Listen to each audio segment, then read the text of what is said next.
for Big D Energy, live on Woodward Sports. Join four-time Stanley Cup champion and legendary badass Darren McCarty and the golden voice of Neil Rule, Monday through Friday, 11 a.m. to 1 p.m., as they give their takes on all things Detroit sports. The number one midday show in Detroit is on. Welcome to Big D Energy.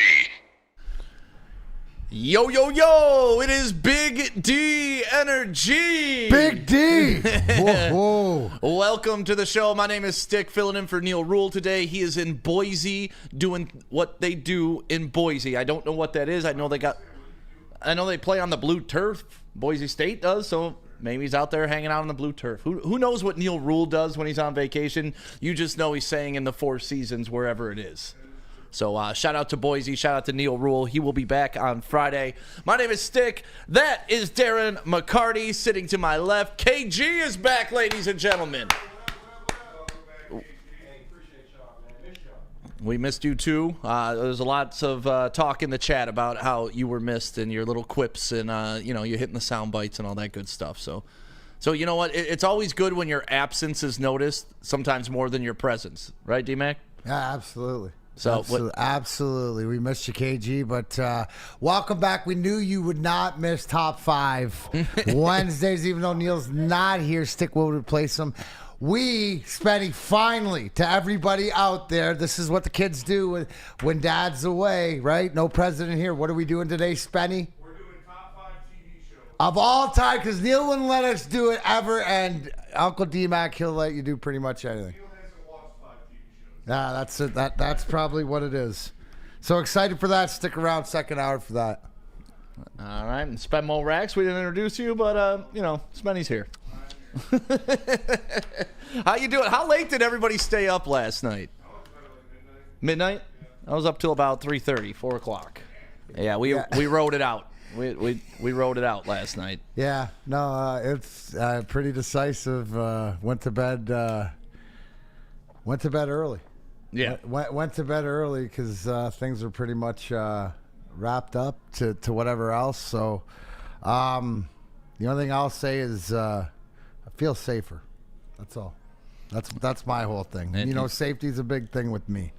So yeah, well. So everybody, hey, you know what? What the biggest thing is that no matter what is everybody who got out there and made their voices heard and stuff like this. So now let's move on. Just like we're moving on with another defensive end, right, Spenny? Yeah, it's official. It's officially official. Yeah, I'm excited for it. I'm excited to see him get out there, make some plays, make some things happen, because this is what you need. They're saying they can't hear us, Okay. but you needed this. You needed an edge to come in there and help out, and that's what Brad Holmes did. He went out there, he got you an edge. He got you a guy that's going to get to the quarterback. He got you a guy that's already first amongst active players in total pressures and sacks and hurries and quarterback hits and all that good stuff on this team. So shout out to him for making sure that we get somebody to help. Yeah, not only somebody to help, the guy to help. When you break it down, listen, we all had that wish list. We all had the pie in the sky of Max Crosby or Myles Garrett. But it turns out those dudes weren't for sale. Max Crosby, I guess we can take him as a man of his word when he says, I ain't leaving, this is my squad. Not a man of his word when he said he wants to win, though. That's the weird thing, right? Like, D-Mac, how do you convince a guy like a Max Crosby, who is as loyal as they come, that the position that he's in will never benefit his career and that he should leave and come with us? Like, how could they have made that happen? Or do you just think if a guy's like, no, it's not going to happen, you can't convince a guy like Crosby? But it's also, too, is top stars got to want to change, right? So whatever else that he says, and he obviously has made his point that he doesn't want to leave being a Raider no matter what, so he's going to, stick it through, so to speak. Yes, obviously if you want to win and stay there, that's a dichotomy, but I think it's more important for him to stick it out even more for whatever reason. So you got the top stars got to want to leave, and he definitely made it a point that he didn't. Yeah. So I mean, you move forward. What I like to hear about Zadarius Smith is that yes, he's not that superstar game changer by himself. But what he is he's a complete defensive end that's going to help the rest of everything you need here. And as of late, he's played his best football of the year. So why would that not continue? I love this comment by Donovan Strong in the chat. It's called tampering, Stick. That's how you get them to come here.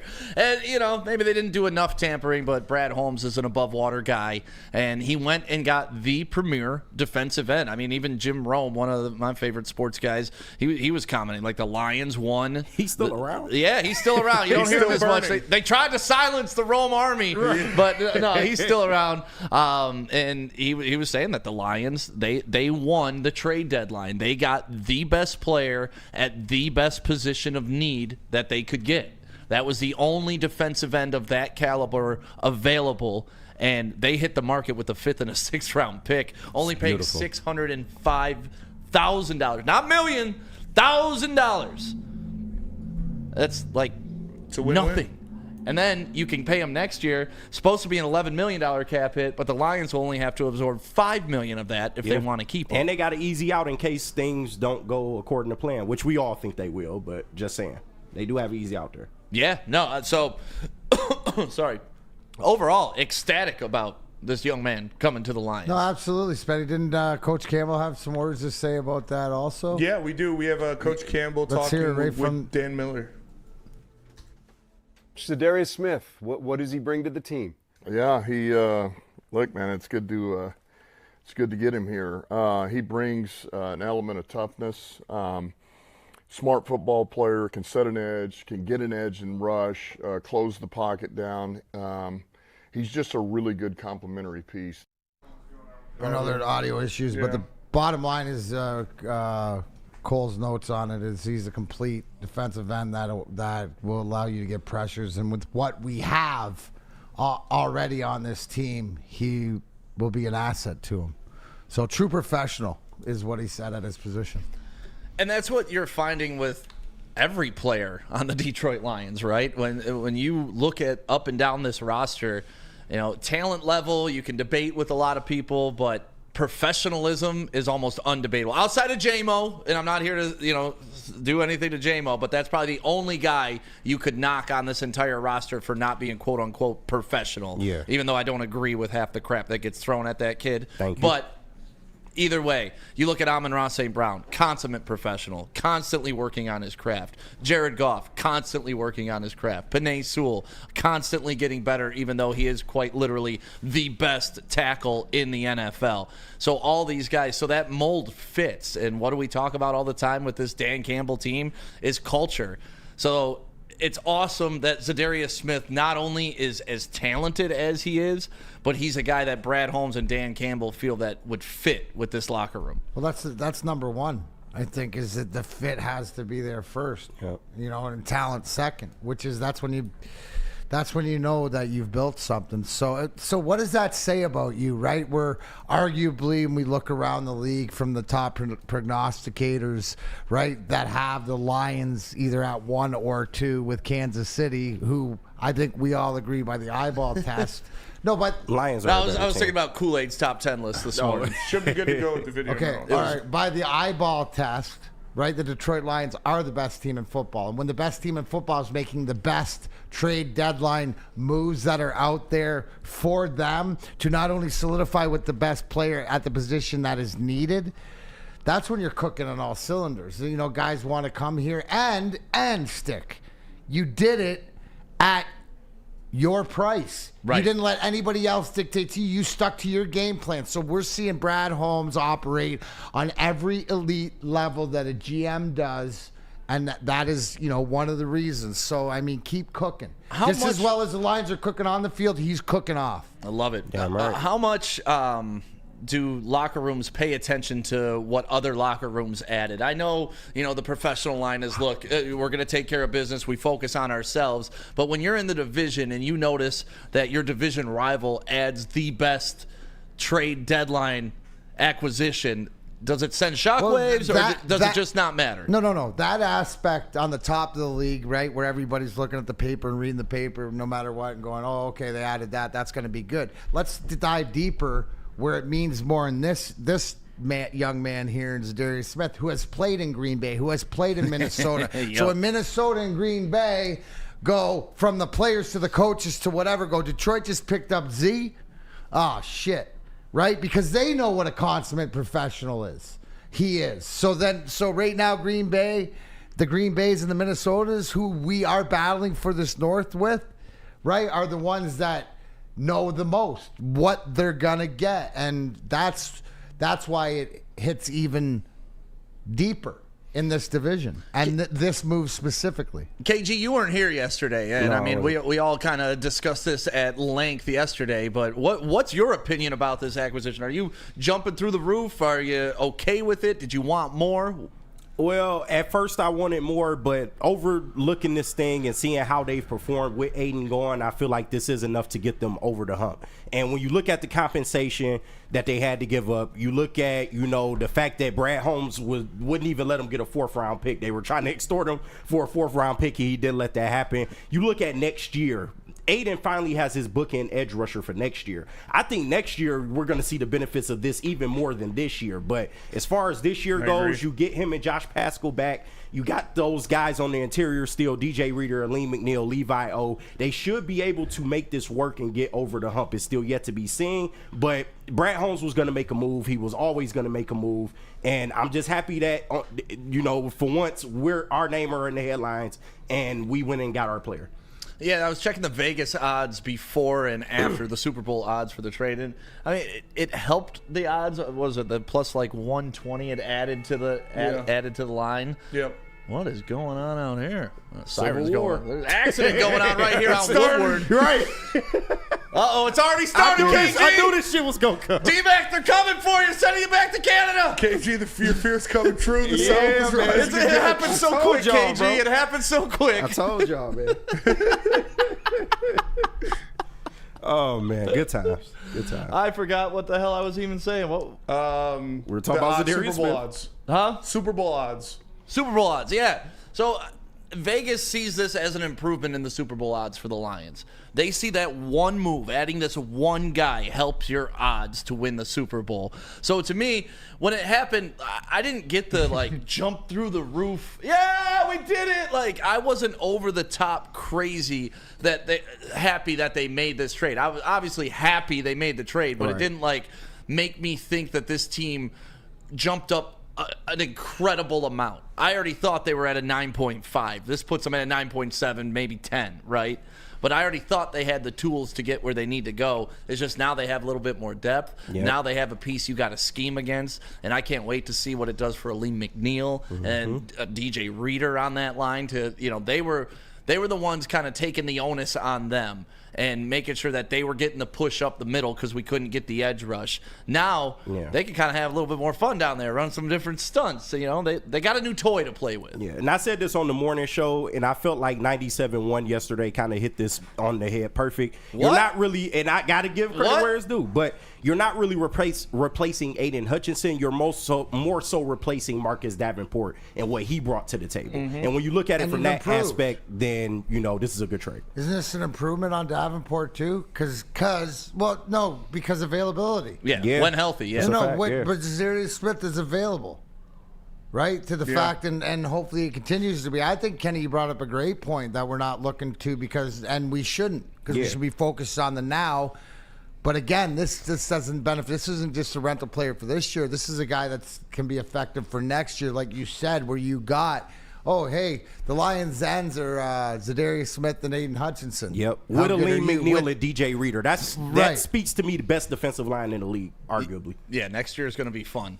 But I don't want to already start thinking about No, next I year. know, We got I get it. business to handle this year. Yes, right. We got a Super Bowl to get to. We got a Super Bowl to win. And that's what ultimately this trade will be measured by. Do you get to the Super Bowl? Do you win the Super Bowl? That's what this trade will be graded off of, unfortunately. That's just the waters that we in now. Yeah, and one of the things that stood out to me yesterday, too, is the other teams were sellers in our division. The Bears got rid of Khalil Herbert. Yeah. The Packers got rid of a guy that wasn't really playing a ton for them, but they still unloaded pieces. They weren't acquiring assets. Nobody else in the division got better. Yeah. Nobody. The Lions are the only team in the NFC North to get better at the trade deadline, and they were already the best team in the NFC North. So I don't know what the hell the rest of the division's trying to do, but to me it showed that they're kind of conceding, and it's just like, okay, this is the Lions' year. This is not our time to make a move, not our time to give up assets, because in the end, they're just going to beat our ass anyways. Right. I don't care if you got 3 fingers and 1 ass cheek. It's going to happen. Damn right. That's a good one. Thanks, T-Mac. That's like, We got to pay some bills. We'll come back. I got the video to work so we could play the Dan Campbell reaction. You're a video gentleman and a scholar. coming out of break. But first, Hold on. Nicholas Duncan said the Vikings got an O-lineman. They did, but that really was like a week ago. I don't really consider and Cam that. Robinson sucks. And that's a definite downgrade. Yes, right. 1,000%. They lost Christian Darrisaw to Johnson. And, meh. Yeah, that's for sure. And they still have Sam Darnold at quarterback, so it ain't nothing going to save that team. Yeah. No. Vikings are dead. Vikings are toast. And if you want some good coffee to go with your toast in the morning, just get Sabbath Coffee Vikings Roasters. toast. They can deliver it right to your door, freshly roasted, locally sourced specialty coffee delivered right to your door. Boom. Use Roasted. code word Woodward to get 25% off your first order at Sabbath Coffee Roasters. Support local and enjoy game day right. Start your day off with a cup of Sabbath Coffee Roasters. Walk into any Lady Jane's Haircuts for Men today. Open 7 days a week. Sit back, relax, and enjoy precision haircut, scalp massage, hot leather neck shave, and hot towel treatment from one of our talented stylists. Step up your game this season and take advantage of our $20 haircut special. Scan the QR code and get your coupon today. Lady Jane's Haircuts for Men, the ultimate haircut experience. Open 7 days a week. Walk-ins always welcome. Lady Jane's Haircuts for Men. It's wicked awesome.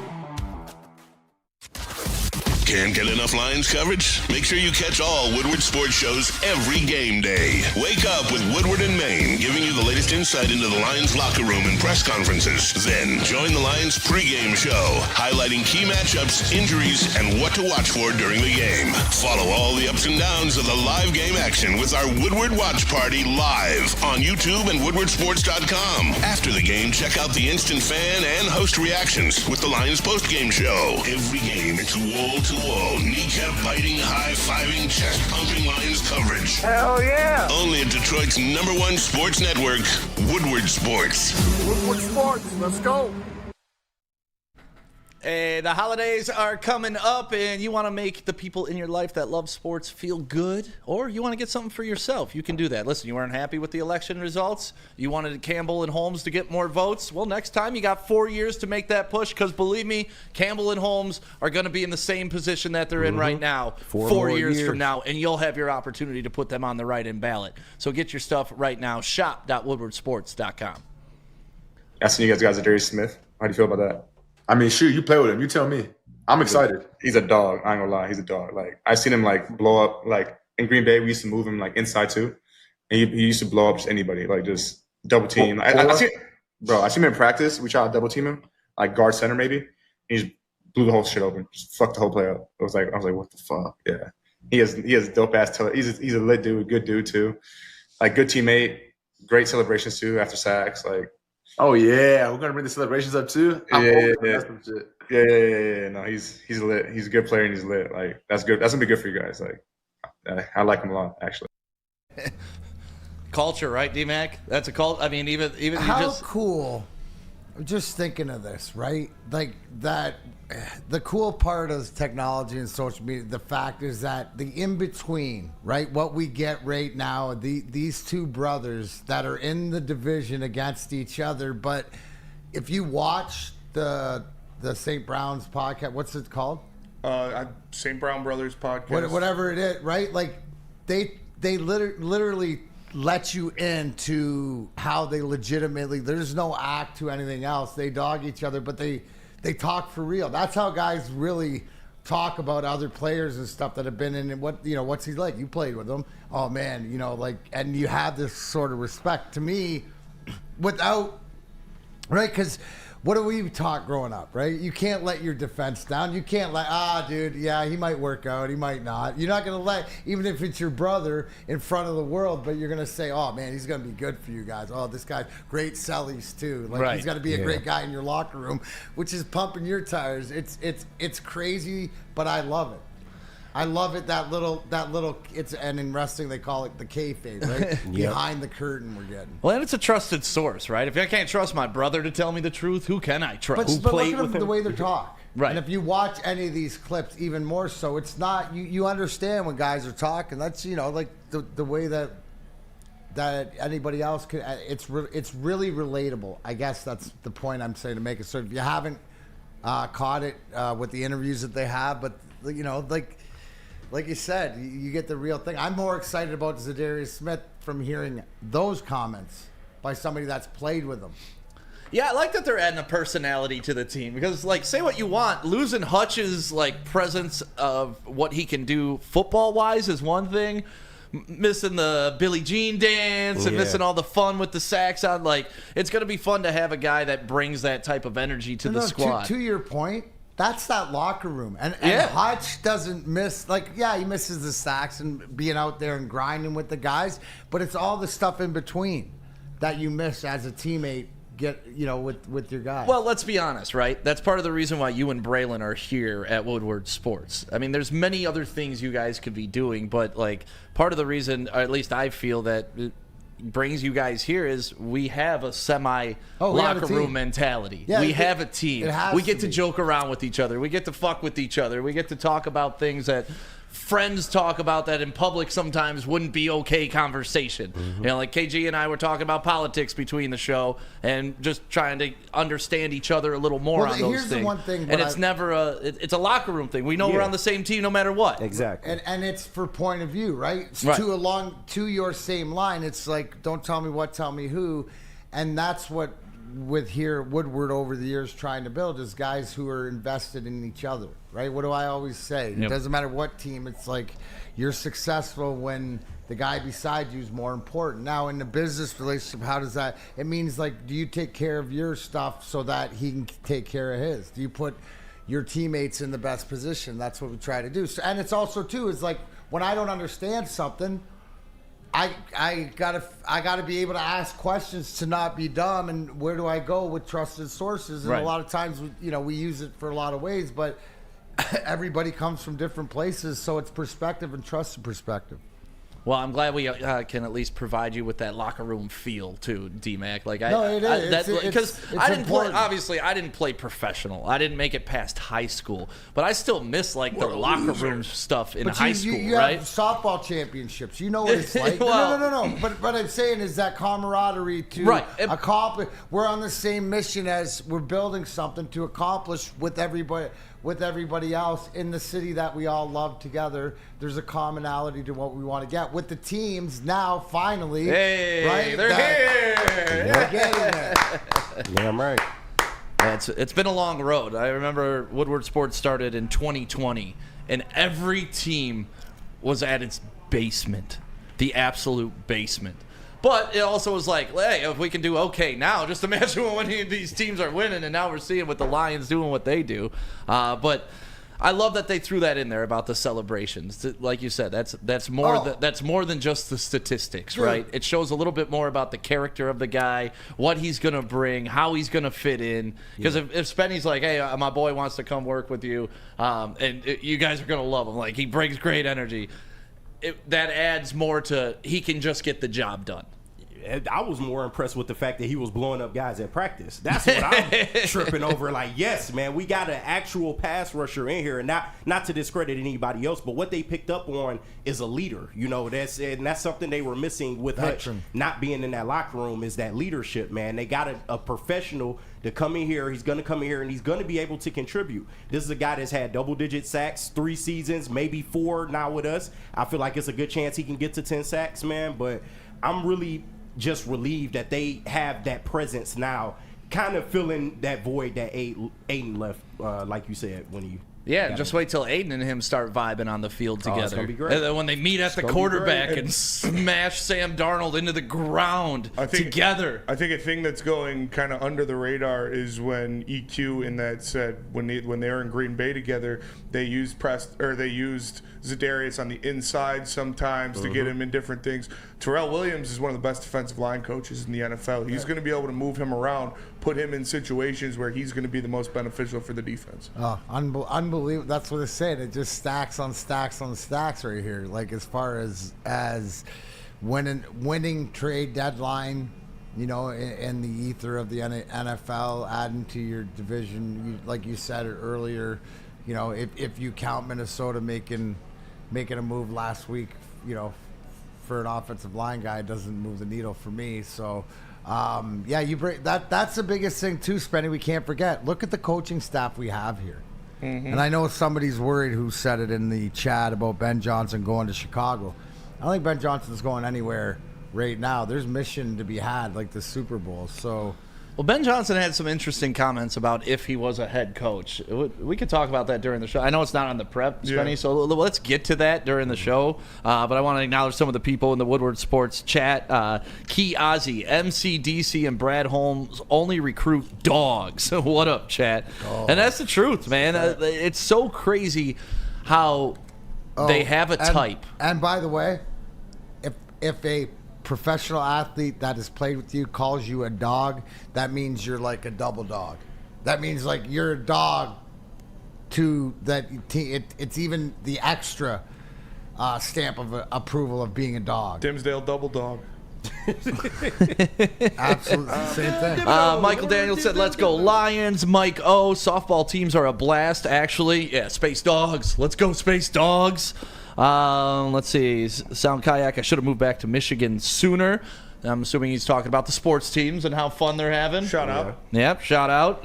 Shout out to everybody in the chat right now. Make sure you're liking. Make sure you're subscribing and doing all that fun stuff. I mean, the Lions made a big move yesterday. Is he going to play this Sunday?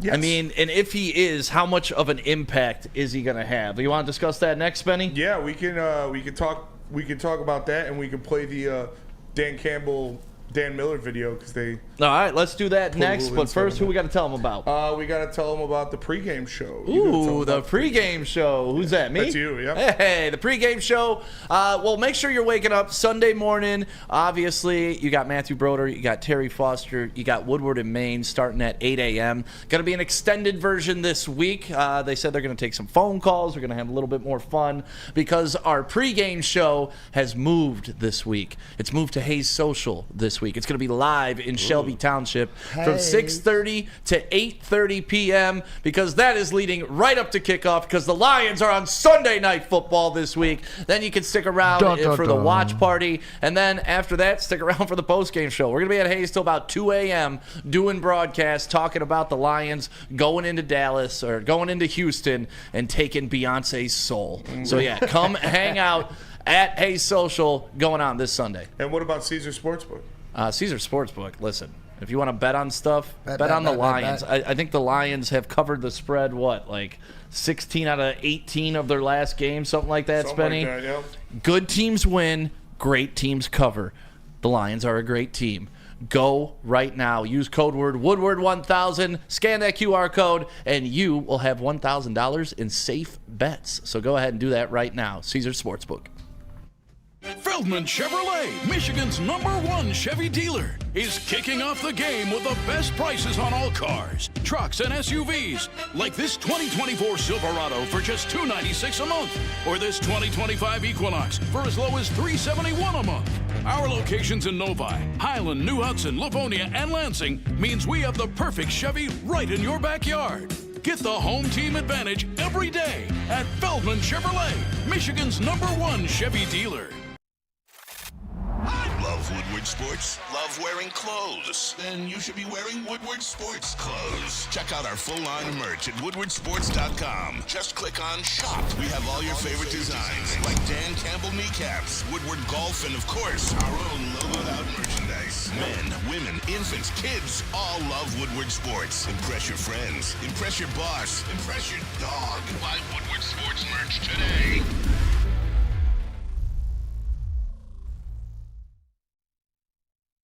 $1,800 Tequila, a proud partner of the Detroit Lions, and an official sponsor of the live watch party and post-game shows here at Woodward Sports. Make sure you tap in. $1,800 Tequila is the best taste of tequila. It's the smoothest taste of tequila, and please drink responsibly. Forgot the MERS on the end of that. Yeah. Hit him with the Coach booms, Zadarius Benny. Smith, what does he Boomers. bring to the team? Yeah, he look, man, it's good to get him here. He brings an element of toughness. Spenny, just describe what he was saying. I don't know. I got it off Twitter and it's weird.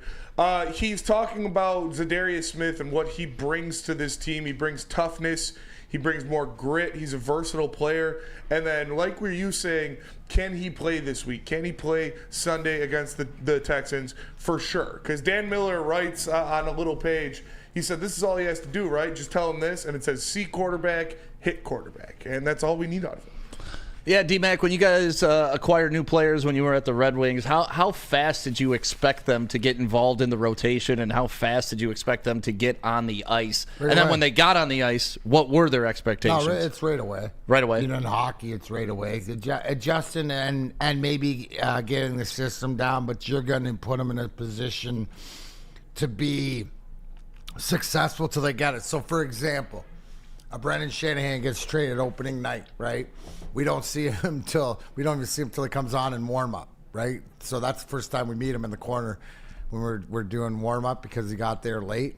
Now we're playing the left wing lock, right? That year is our system, right? Which pretty much means the left wing or the center have to lock up the left side. The lefty slides in the middle. You have three guys going back. This is in the clutch and grab area, Yep. so it would prevent the attack. What you would do for him, and this is an example, is that you would switch it and have somebody and let him be the free roamer, usually the right winger, me, is the free roamer, but you say, okay, you centerman, you have all the responsibility, right winger, you pick up the middle and let him roam around.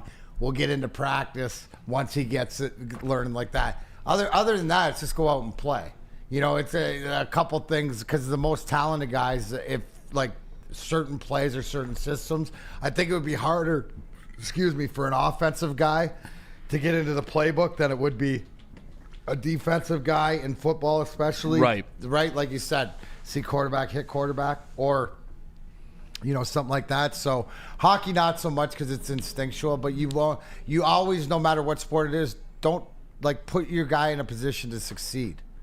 Right? Don't just throw him out there and expect him. There's no expectations. So, Yeah, I think this position specifically, you can do the see ball, get ball tactic, right? If he was middle linebacker, a lot more keys, a lot more reads. If he's a cornerback, you got different coverages, disguising, pressing, doing all that type of stuff. So the defensive end is the type of position maybe you can run, maybe 3 or 4 different stunts off of it or whatever. Here's where it's different.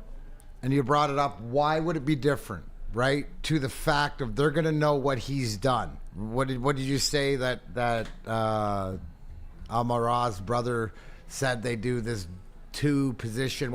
So what I'm trying to say is that what he was successful with, he blew up in practice or did back then. Terrell Williams, the defensive line coach. Well, no. So it'll be something that he's used to. Oh, just run the same play as you did there. There might be a couple plays, but I would expect it to be when he's in. It's just simplify either to shut down the edge, right, or just pressure. They're going to make it as simple as possible. That's what I was going to say. on. Maybe they just use him only on third downs, only on third down passing downs. Well, when that's all you have to do is go get the quarterback. See, you I don't don't have to think put him so in. because So you think he's going to be in on all downs? Dude, this guy's cooking right now. Like, how many snaps is he playing with Cleveland and stuff like that? So you're going to utilize him in that position. You're just going to simplify. Right, so if you stick him in on the left end or the right end, don't let the quarterback get out of the pocket. And if you get pressure to him, fine. You got to understand, he's not a young guy either. He's a guy that's been around this league. He's a veteran guy, so I'm sure there's systems or plays in place that are universal. Does that make sense? Yeah. And no, then, I'm just looking at his also goes stats. to in practice this week for these few days. Is there, some flow, that they get into with the Liam and DJ Reader. So I wouldn't be surprised if they pull out it's like the offensive stuff. The trick plays or, who's throwing it out of the backfield this time? Is it Amon-Ra? Is it Montgomery? Is it, coming around? Is Goff taking it in? The trick plays that they always use. Well, there could be something, the stunts and stuff like this, that if they use that on Sunday, it wouldn't shock me because they were comfortable. So he's a veteran too, Stick. So I think he'll get more on his plate than maybe a younger guy coming over would. Yeah, just looking back at some of his stats going through the season, I mean, he's had a sack in 3 out of the 4 of his last games. Just going through the past couple weeks here, he's played 66% of the snaps, 67% of the snaps, 63% of the snaps, 61% of the snaps in the past 4 weeks. So, yeah, the dude's used to being on the field. Yeah. And if they think they can fit him in the system and they can simplify it enough for him to come in and he's familiar with it enough for a week, maybe I'm not the smart one by just wanting to play him only on third down and like just have him go be a specialist. But if he could contribute right away, and you said, hey, when we were the Red Wings and we got it new guys, we expected them to hit the ice skating. This guy's got to do the same. It's different when you're picking up the vet, right? So to your point, he's a 60% snap guy. I'd expect him at 50% coming here. He's a 3-down edge. Yeah, right? Yeah, he does very well in the run game as well. Obviously, he's more of a pass rush. I think it's what he's comfortable with. Yeah. And they're comfortable with. And this is veteran guys, so Terrell Williams will be like, he'll know exactly where his guys are at. Right. And they'll work on the details later as far as like Details moving them later, inside Kenny. and stuff like that. Sky But dog. Coming Also. from Cleveland, they use the 4-down lineman system, so he'll fit right in with what we got going on here. That's a good point, too. Where did he come from? What did, systems he's used, he's familiar with. Skydog722 in the chat. Passing the ball only on third down is so 1979. I'm not saying they're only going to pass on third down. I'm saying predictable passing situations. He's more than a specialist, though. He's not James Houston. James Houston would be considered a specialist. Yes, Why play he's a 3-down edge. Yeah, Keitho in the chat. Why play him on third down when he stops the run very well? He could stop the run too from Dr. O, so they're kind of backing you up on that, Spenny, as well. Yeah. So, yeah, screw it then. Okay. You guys are convinced this wasn't a hill I was ready to die on. But, I kind of wanted to slow roll him out there, but Here's my let's just go. You didn't trade for him to slow roll him, though. He's got to jump in and be able to contribute. But this coaching staff has had a history of bringing players along, and it has been younger players. So this is a little different scenario with a veteran. And to your point, we haven't seen them do a trade deadline move of this caliber. So I do agree with you there. But he's brought in to do one thing: get to the quarterback. And they are going to plug and play him, and he's going to be an integral part of this defense immediately. Hey, Spenny, what was one of my always frustrations in this team? And, usually it was started a linebacker or whatever, but it's containing the edge, right? Mm-hmm. Like when containing the edge and usually letting quarterbacks get outside or whatever, doesn't Zadarius Smith come in as one of the, he's not only a pressure guy, but he's a contain guy. Yeah. Especially on the run. That's what I'm excited about. And he's only going to make the linebackers better. So, I mean, again, win all around. Oh, it's a huge win. And also when you consider the fact of how much stronger the secondary and the linebackers have been these past 3 weeks to pick up the slack from missing an Aiden Hutchinson. So they've hit a different gear than they were in when you could rely on all those pressures. It may have changed their mindset. So now they got better because of these 3.5 weeks. And now you got better on the defensive line. This team is just scary, D-Mac, because it's very good, but it's still going up. Well, they haven't played, right? They still have areas to improve and at different points in the game to improve in, but they're playing like a team. Here's the thing which is interesting this week. If you guys watch any of the Houston game, they can't protect C.J. Stroud. Yeah. I mean, he's running for his life. Yeah, that's a fact. So what a great game to get your, to get in there at where there is some eating to be done by that defensive line crew. You can make an impact to begin with. I wonder what Zadarius Smith Lion sack number is on Caesars. That's a good number. That is a good number to look up. The real K77. Shout out. The best thing about Smith is he's not injury prone. I hate reading that because I don't want to jinx him. Right. But like you said, D-Mac, best ability. We say he's available. He's available. What are we doing in the chat right now? What are you guys doing? He's not a star. He's a piece. Yeah, no shit. We didn't get a star. Right. We got a guy. We don't need star. We need pieces. Yeah, he's leading the team amongst active players in sacks already. He's leading the team amongst active players in pressures already. What the fuck are we doing here? Right, yes, We're I don't complaining to complain, Spenny. Spenny, we're complaining to complain. Yes. It goes back to the new money Lions fans, right? It's like, my fille's overcooked.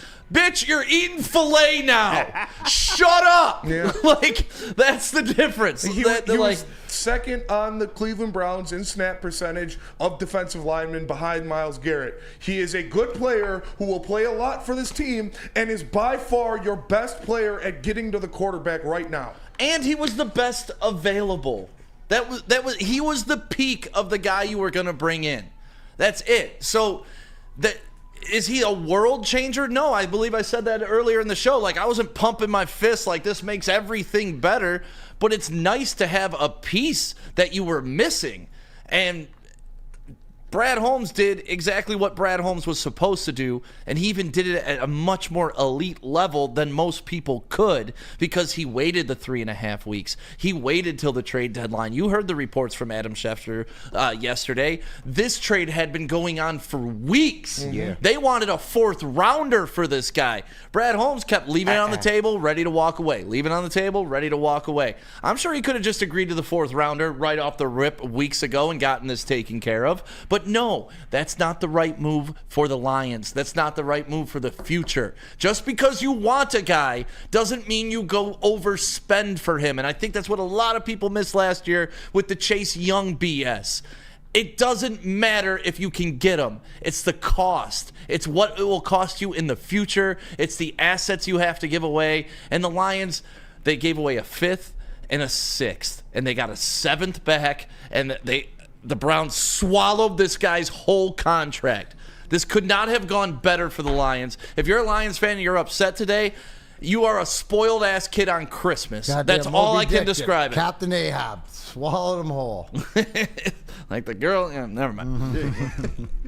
But yeah, Heavyweights, I'm with you, heavyweights, Spenny. 5 Like, to 7. Yeah, and like, it's frustrating. Super Bowl Wilson in the chat just being a puss. He's a solid player. He's not the difference maker winning the Super Bowl and not winning, even though you're on record saying we won't win without him. Good thing we'll never know because we got him. So shut the fuck up and enjoy the edge rusher Brad Holmes just got you. Am I happier today that the Lions have a guy with 5 sacks on their roster that they didn't have 2 days ago? Yeah, you should be too. Shut up and enjoy your new weapon. Well, how about this, Spenny? Let's take ourselves out of the equation because it doesn't matter if I'm happy today. It doesn't matter if you're happy today. You know what matters who's happy? Terrion Arnold. Yes. And what was his post? He's very happy. Yeah. He's very happy. Trusting Brad Amon-Ra Holmes. St. Brown. Very pretty happy. Dan Campbell. Very happy. Very happy. So, like, I get it. Dude in chat is not happy, and dude in chat can go through this by himself. But when the people in charge and who have built this thing to what it is today are happy,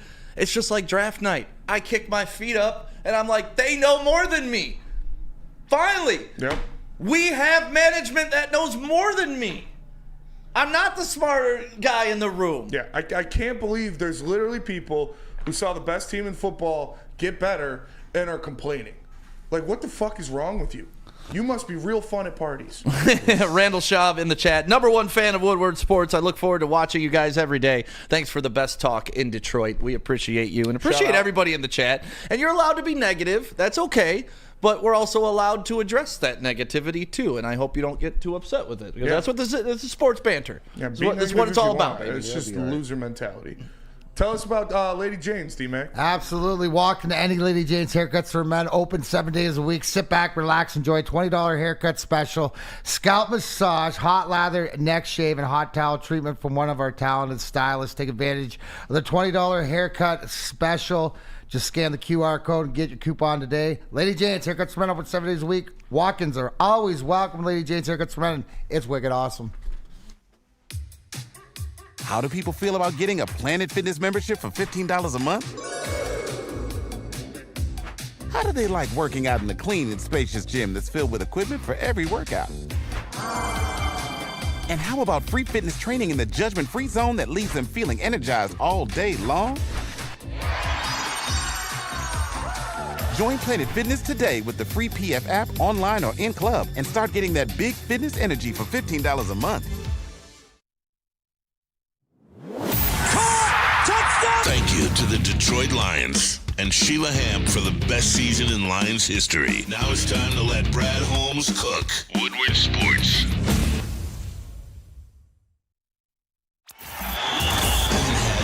Detroit sports. Make sure you listen to Ermanni and Edwards with Maz next, 2 p.m. to 4 p.m. on the Woodward Sports Network.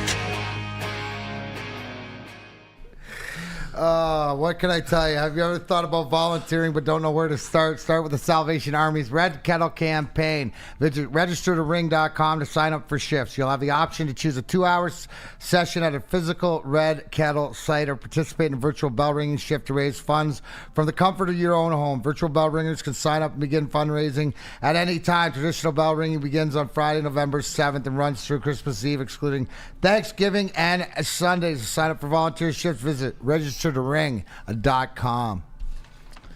Welcome back to Big D Energy right here on the Woodward Sports Network. My name is Stick, filling in for Neil Rule today. He is out on the West Coast calling some Oakland University basketball, so he'll be back on Friday, and he'll also be here for the pregame show. So don't worry, you'll get your Neil Rule fix, and I'm sorry if I'm disappointing you today. They missed the tone.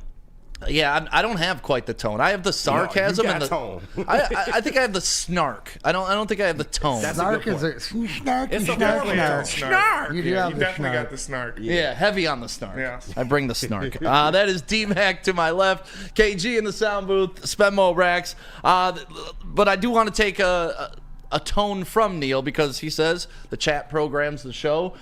We want to talk about what you guys are talking about, and Ben Johnson getting a lot of tread in the chat right now. He came out with a quote earlier this week. I sent it to our team yesterday. I'm like, listen, obviously it's trade day, but this is a topic of conversation we can discuss later on in the week, and here we are. We're going to talk about it.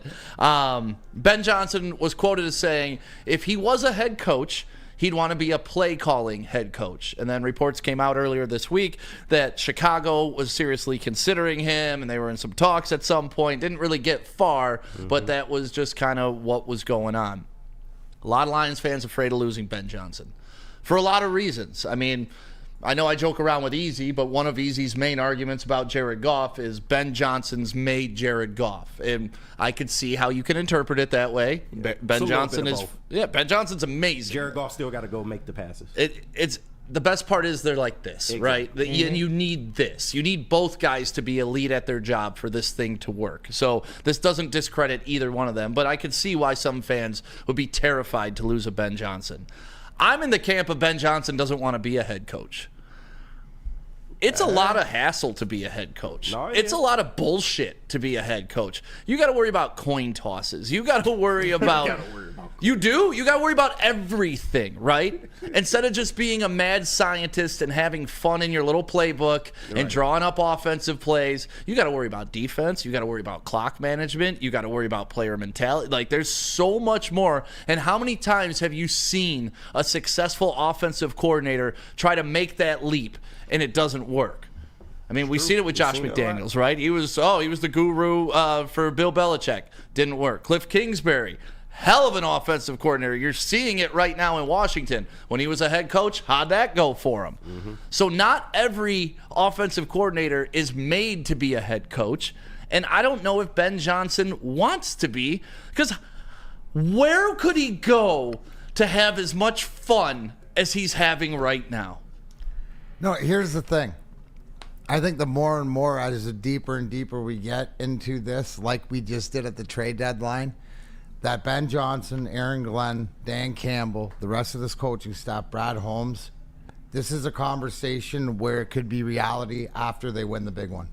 So whether it's this year or next year, whatever, I think it's mission based. I think that as far as if you're worried about, what do you think about money to begin with, right? Like, so Sheila's already proven that she will make them, what the highest paid in their categories. I don't think why that wouldn't change with what they're building here. I think this conversation is to see if they have greater attributions after they're done with this mission. But I don't think the one thing is I think they're all focused on this mission at hand. Usually because of success in the past, right? And when you talk about Belichick and the ineptitude of head coaching for his coaches is that they've always had a foot on the outside. Like they've always, to me, wanted that next step before this mission was accomplished. Right. And it's easy to do it when you have a Super Bowl or a championship in your back pocket. Then Well, you got 6.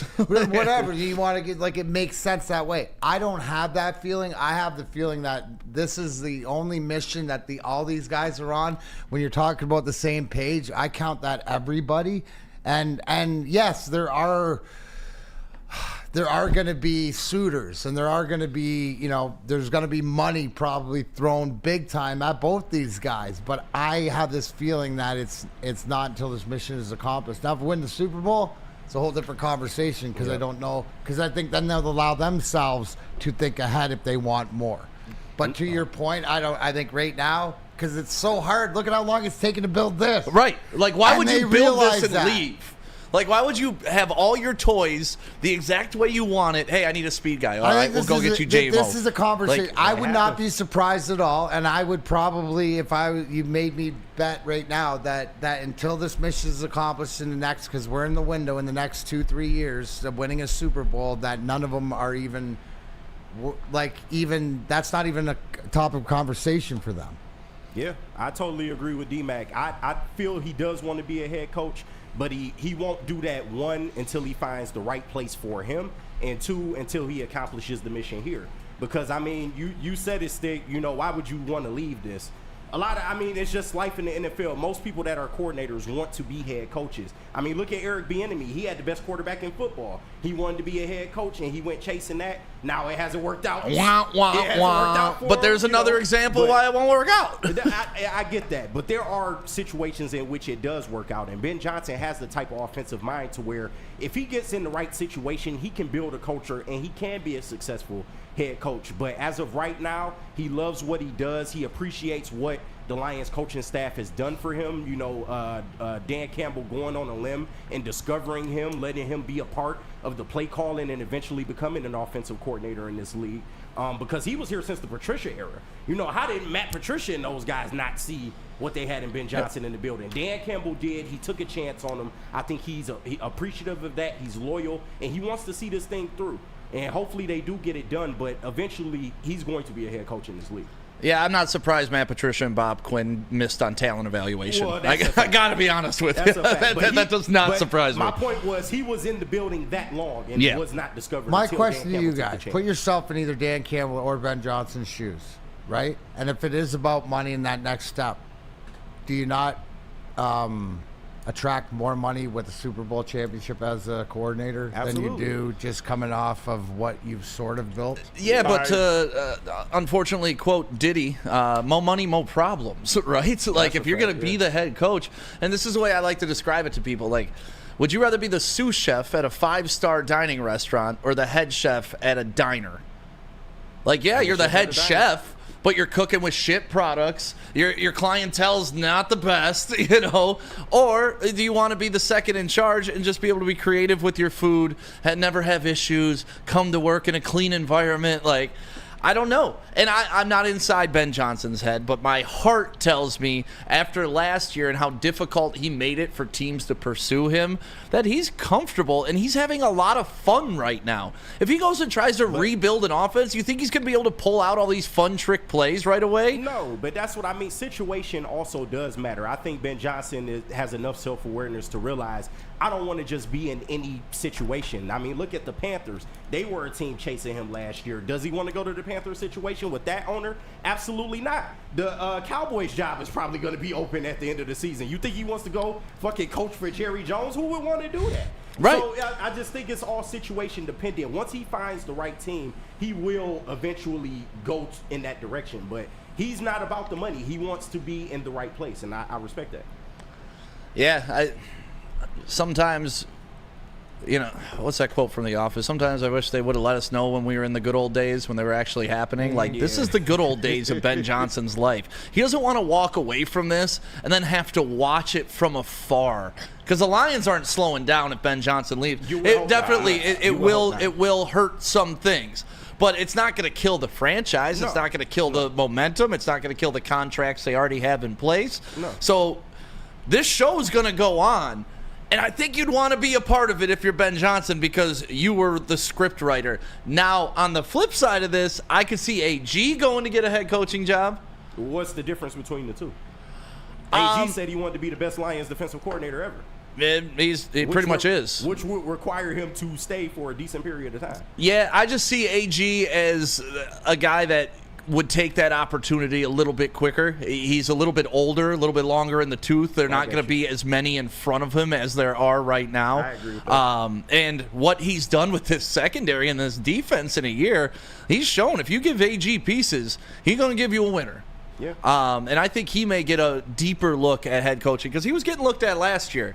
But that was with a dog shit defense. No, that's a fact. But Ben Johnson would definitely get consideration before AG, at least in my until the mission's accomplished. Ben Johnson is going to be the #1 candidate for an NFL head coach until he is an NFL head coach. That's a fact. Yep. He's had the best offense in the NFL, or a top 5 offense in the NFL for the past 3 years.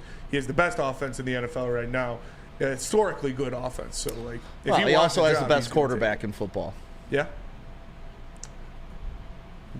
Okay. Yeah. So Ben Johnson, speaking of Ben Johnson, he's going to be, like I said, he's going to be the #1 option for a head coach, and I'd be surprised if he comes back next year. I know we've been saying this for the past 2 years, but there's going to be some good head coaching vacancies. Philly might be there. Yeah. You're looking at Dallas might be there. Jacksonville might be there. There's going to be some opportunities for him. The Jets already need a head coach, so he's gonna do the gambit again this year. I'd be surprised if he's the Detroit Lions offense coordinator again. Dr. Rowe in the Woodward Sports chat. If AG leaves, then go with Saleh. And then got a lot of love for Saleh in the chat. Lions had Saleh on speed dial, a dizzy 411. I think they trying to build from within house, though. That seems to be a trait that the Lions use. I think Kelvin Shepard would probably be next up in consideration if AG were to leave. Or Terrell Williams. Terrell Williams. No, I would love Terrell Williams. Yeah. It's just so nice to be able to go through. Like, not only do we have depth on the team, we got depth on the coaching staff. Exactly. The best part, all former players. Right. Guys play for them. What does that mean to a player when you're like, hey, we have a head coach caliber guy not in the head coaching position? Oh, yeah, because he's got stats. Because he's been there. So when he's telling you something, you take it into consideration. And the more pedigree or credentials it has, and it's got to be because, look at it, every year the class gets younger. So they have to be able to, when you have tape or when they can see it or you can prove to them that, you've been there before, even though the game might have changed, it does matter. It really does. You know what else matters? What? Top 5 lists. They do. And that's what's coming up next is Top 5 Wednesday here on Woodward Sports. We got your top 5 TV shows of all time. So you guys get busy in the chat. Let us know what you think, and we will get to those next. But first, Spenny, who we got to talk about? Tell them about Second Best. Ooh, Second Best. Listen, the name is humble because they are the best. I like the name because it's a humble brag. Like, we're the second best, but it's like the coy girl that knows she's super hot. Right. Yeah, Second Best is the bar that takes off their glasses and is a smoke show. That's Second Best. And they do it for all the big home game show, 42 Watson Street, right there, Woodward and Watson, brought to you by Tullamore Dew. Stop by for the pregame show. Sundays on game days. Make sure you hang out with Woodward Sports at Second Best. Like those Stop glasses. searching for a vehicle and start finding one. Les Stanford Chevrolet Cadillac makes it easy. We harness the power of multiple dealerships and own the biggest selection of GM brands in the area to get you the car you need. With the Les Stanford Group, you'll have access to 4 different dealerships, providing you with more makes, more models, and more choices. We're connected to more than 1,000 vehicles. And with so many high-quality CPO vehicles available, you'll find new car quality at pre-owned prices. You can start and end your search at lesstanford.com today. Can't get enough Lions coverage? Make sure you catch all Woodward sports shows every game day. Wake up with Woodward and Maine, giving you the latest insight into the Lions locker room and press conferences. Then join the Lions pregame show, highlighting key matchups, injuries, and what to watch for during the game. Follow all the ups and downs of the live game action with our Woodward Watch Party live on YouTube and woodwardsports.com. After the game, check out the instant fan and host reactions with the Lions postgame show. Every game, it's wall to wall, kneecap-biting, high-fiving, chest-pumping Lions coverage. Hell yeah! Only at Detroit's #1 sports network, Woodward Sports. Woodward Sports, let's go. Yeah, you hear Neil Rule talk about it all the time. It comes in a can, and you can drink it whenever you want. Brought to you by New Holland Brewing. It's called Taller, a delicious gin drink mixed with some grapefruit puree. And I'm telling you, every time someone drinks one of these, they just look like, this is the best thing I ever had. Even Joey this week at Hayes Social. Joey doesn't even drink. He tried a sip. He's like, okay, I could do this. I could do this. So grab yourself a Taller at your local convenience store. And if they don't have it, make sure you ask for it by name. Welcome back to Big D Energy right here on the Woodward Sports Network. My name is Stick, filling in for Neil Rule today. Darren McCarty is on the desk. KG is here. And, of course, Spencer Raxter. And it's Wednesday, and we do a top 5 list every Wednesday. It's one of my favorite things that you guys do. I always sit out there on my little couch and get involved in the chat. This time, I get to participate. You got your own list. In this. I got my own list in this one. And you know why we do top 5, Spenny? Because it's half as boring as the top 10. Half as boring as top 10. Who do you guys normally start out with, though? I normally go first. You want to lead off? I will. What is this again? Top 5 TV shows of all time. Top 5 TV shows of all time. And I had to put the stipulation on mine, not including anime. I had some a couple honorable mentions that I did on there. My honorable mentions were Supernatural and Trailer Park Boys. Those were 2 of my honorable mention. At number 5, I got SpongeBob SquarePants. Goated. Come on. It is the single most quotable television show in the history of forever. I've never seen it. You've never seen it? Never seen an episode. Watch it. What? Watch it. You've never watch seen it with your SpongeBob? children. So you know SpongeBob originally was supposed to be an adult cartoon that they turned into a kid show. Yeah, Stitch. Watch it with your children. SpongeBob is the best children's show of all time. Not today's SpongeBob either. You got an early 2000s SpongeBob. First, 8 to 10 seasons. Yeah. At number 4, I got It's Always Sunny in Philadelphia. I believe it's the greatest sitcom of all time. It is just wild card. Yeah, it's Seinfeld for people who do drugs. It's Always Sunny in Philadelphia is so good. It is so funny. Did you ever hear how they talked about setting up that show and how they wrote it? Oh yeah. They conceptualized the 4 worst people that you could ever imagine, and that's how they wrote their characters. It's so good. It's so good. And then at number 3, I got South Park. South Park is good. Please, if you disrespect South Park, you need to go watch South Park. The way they make it, the way they attack everybody. Yeah. Not a single person is unscathed on South Park. They've had episodes taken off of broadcasting and taking off of streaming services because they're too controversial. South Park is amazing. At number 2, The Sopranos. This was the hardest for me. 1 and 2 were the hardest. I've seen both of these shows at least 5 times each. The Sopranos it was supposed to be a comedy, and you could tell with the little things that go around. The Sopranos is a fantastic show. Shout out to Tony. And then at number 1, shout out McNulty. The Wire is the best show I've ever seen. If you like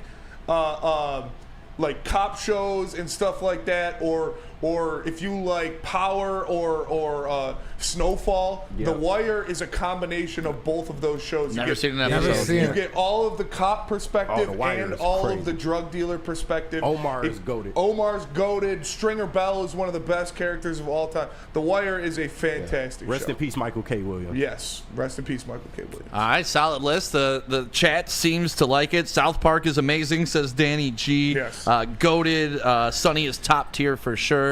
Rusty Shackleford says that. So great list, Benny. Thank you. I got to be honest, I've never seen 2 of those. Dude, you got The Wire is the best show I've ever seen. The Wire still holds up today. Yeah. All right, who we doing next? KG. I will go next. Let's roll, KG. And I went off the premise that, these are my all-time favorite shows, not necessarily the all-time in the pantheon of TV shows. Because my list would be a little different. But at number 5, The Simpsons.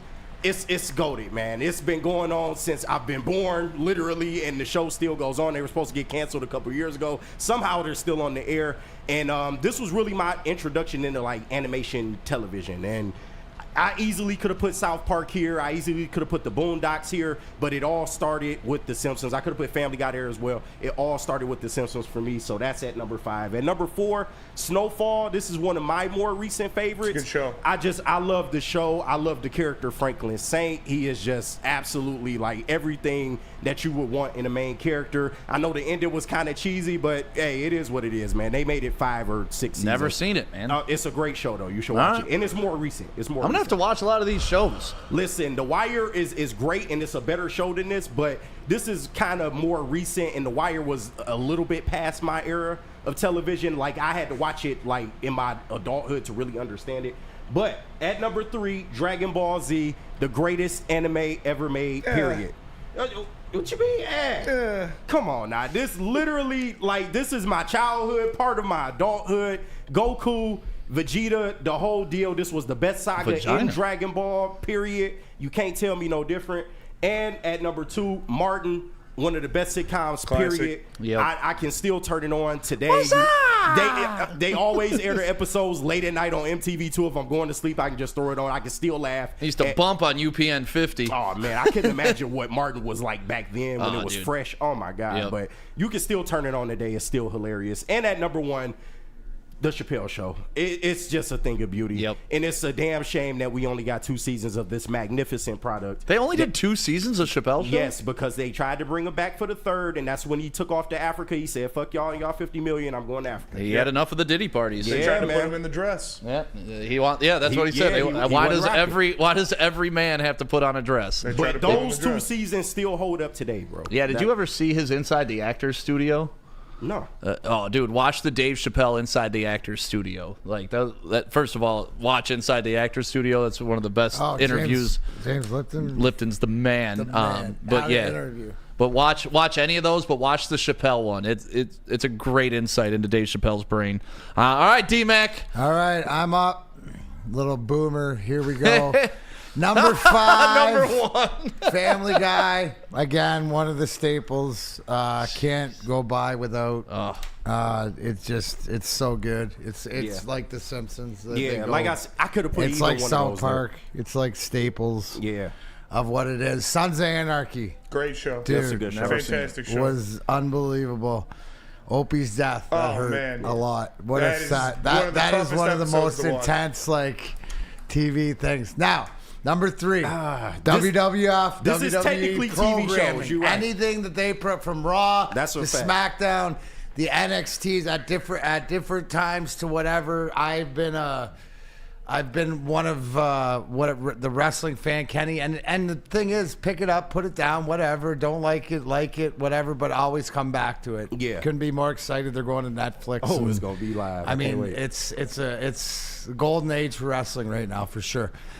Number 2, The A-Team. Stick, the A-Team, the Dude. original. I'm so mad I missed that. The original A-Team. I told Stick, I said, my number 2 is like Maz's Seinfeld. Yep. I will watch this. Anytime. I will pull it up on the old ticker, whatever, like this. Staple 80s show. You showing your Mr. T age. You showing as your age. B.A. Oh Baracus. God, I was Mr. T for Halloween. When That I was like awesome. 6. And number 1, the staple of the youth. Anybody who experienced Four guys Hockey riding around Night the van. in Canada. Channel 9. Don Cherry. Must-see TV, Don Cherry, all No that Oak stuff. Island on the list?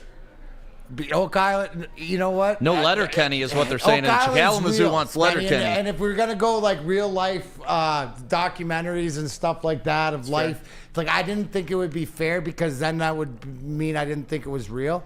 Yeah. So if I put it on a TV show, because all of these are like made up, that's not made up. That's like real. That's so fair. we could go favorite like documentary shows or whatever. I was really close to putting Jersey Shore on my list. Oh, just because that's a good one. the cultural phenomenon that Jersey Shore was. my took the wife country would. by My storm. wife, that would probably be her number Jersey 2 is- next to the Housewives. Jersey Shore was Jersey is appointment gold. television. That was real reality television. I didn't watch Snooki that. got punched dude. in the face for the product, That bro. shit was so funny, dude. Just take laundry, punched in the baby. face. This is my old man shit. That's when TV started to get just like they're done paying actors, they're done paying writers. writers. They're just paying low lives. That was the here last we go. good actual reality television show. Yeah. Before we get to my top 5, I got top 5 honorable mention. Because I had one coming in, but now that you guys have been doing yours, so no particular order. A-Team, top 5 honorable mention. D-Mac, great call. Married with Children is one that I missed on mine. Goated. I love that show growing up. Al Bundy, and Peg Bundy, Kelly Bundy. Al Bundy always getting into fights and shit. Oh, at the my nudie God. bar. Right. I mean, how many times have you quoted Polk High 4 touchdowns? Right, like, right. Every dude you know today is Al Bundy. That's a fact. Always Sunny should be on that list. Chappelle's Show should be on that list. And Curb Your Enthusiasm is also on my runner-up list. But all right. I see, real quick, Stick, sorry, before we get to yours. I see it in the comments a lot. Game of Thrones sucks. Go read the books if you want actual Game of Thrones. Game of Thrones is good. No, it's I not. like Game of Thrones. Don't get Spinny started. I like Game of Thrones. Then I don't read books, so I like Game of Thrones. Read Game of Thrones if you want actual I don't Game read of books. Thrones. Oh my God!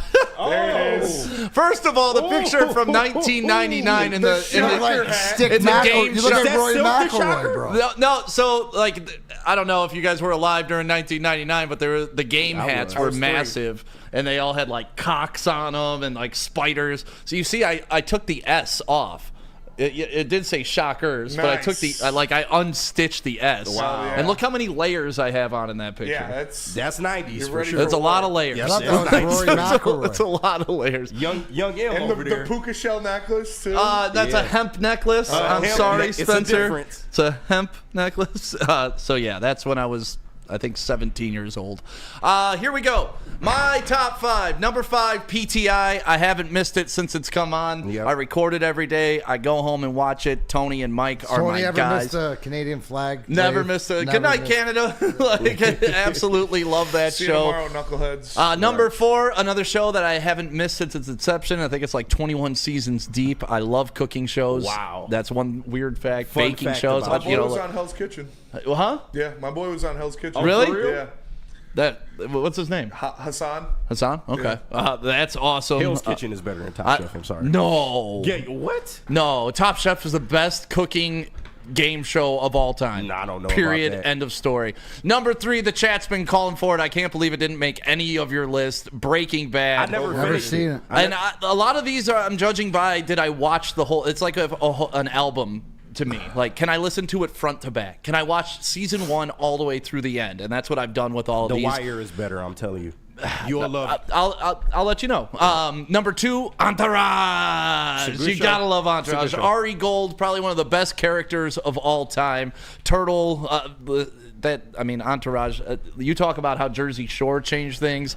Entourage was huge. And then, of course, number 1, the grandfather to Family Guy, the grandfather to South Park, the grandfather to SpongeBob, the grandfather to any funny adult type cartoon. It's been on my entire life too, KG. Yes, I grew sir. up as a Bart Simpson fan because Yeah. I was that age. Now I'm a Homer fan because I'm that age. And now I got my Maggie rolling around too with her little Right, pacifier. Like, I love The Simpsons. They predict the future. They know what the fuck's happening.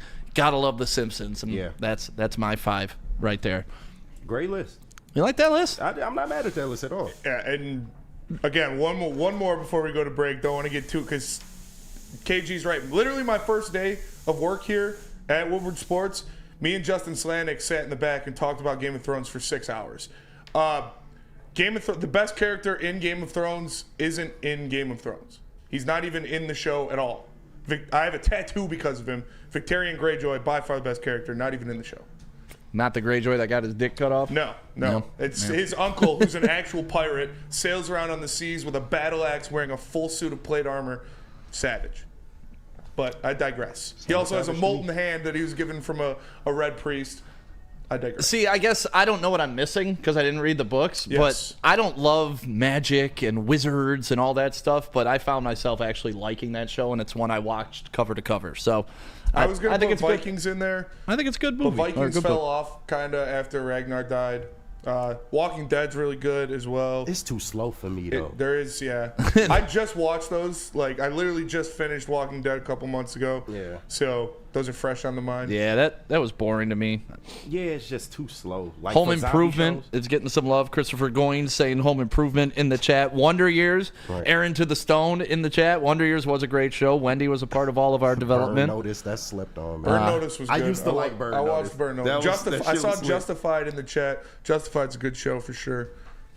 Justified was good too. Yeah. I'm a Chicago PD guy. I watched a lot of Chicago PD. I haven't seen the recent seasons, but Hank Voight is the man. Let's go to break though. we can talk about TV shows. We dove deep into some of those. Yeah, 3 hours. We went deep into the books. For sure. The Boys is great. What do we got to talk about? I'll tell you about Mark White, because if you're looking to watch a TV show, you need a home to do it in. Mark White will save you up to $5,000 of your closing costs on your new home. Just call him at 248-290-8242 or visit markwhitesells.com. Again, call 248-290-8242. Mark White will make sure that you have the best deal on the market. He's the guy you need to call if you want to get your home sold or if you want to buy a new one.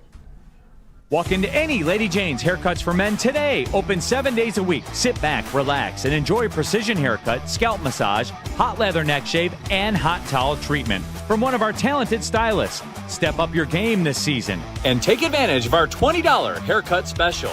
Scan the QR code and get your coupon today. Lady Jane's Haircuts for Men, the ultimate haircut experience. Open 7 days a week. Walk-ins always welcome. Lady Jane's Haircuts for Men. It's wicked awesome. Love Woodward Sports? Love wearing clothes? Then you should be wearing Woodward Sports clothes. Check out our full line of merch at woodwardsports.com. Just click on shop. We have all your favorite designs, like Dan Campbell kneecaps, Woodward golf, and of course, our own logoed out merchandise. Men, women, infants, kids all love Woodward Sports. Impress your friends. Impress your boss. Impress your dog. Buy Woodward Sports merch today. Game is won in the trenches, and our big fellas don't mess around. The Woodward Heavyweights on Woodward Sports.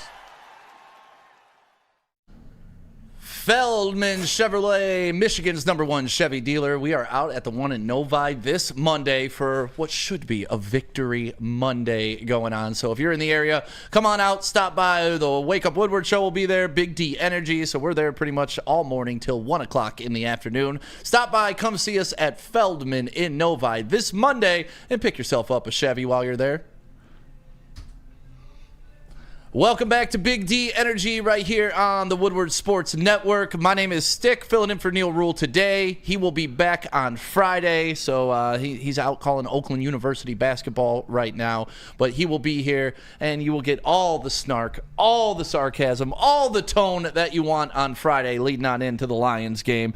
That is D-Mac to my left. KG is in the sound booth. Spencer Raxter is here. And, yeah, let's bring it up. The first time we get to talk about it. The Houston Texans, this Sunday, your Detroit Lions, 8:30 prime time. The only game on, all eyes in America will be on this game. CJ Stroud has not looked good this year. Some call it a sophomore slump. Some call it not having an offensive line. Also down some wide receivers. As you know, Stephon Diggs is out. Is Tank Dell going to be playing? That Tank maybe Dell will play. He will play? Yeah. Nico Collins is practicing probably. He's probably going to play, but that Diggs is definitely out. Yeah, so they're catching them at the right time. I mean, let's say that. The Lions are catching them at the right time. The Texans coming into this season, I think, were some people's favorite to get to the Super Bowl or potentially make a Lions-esque run like last year. And, I mean, last year the Texans were pretty much the Lions of the AFC. They were the team that started to build, started to see something special out of them.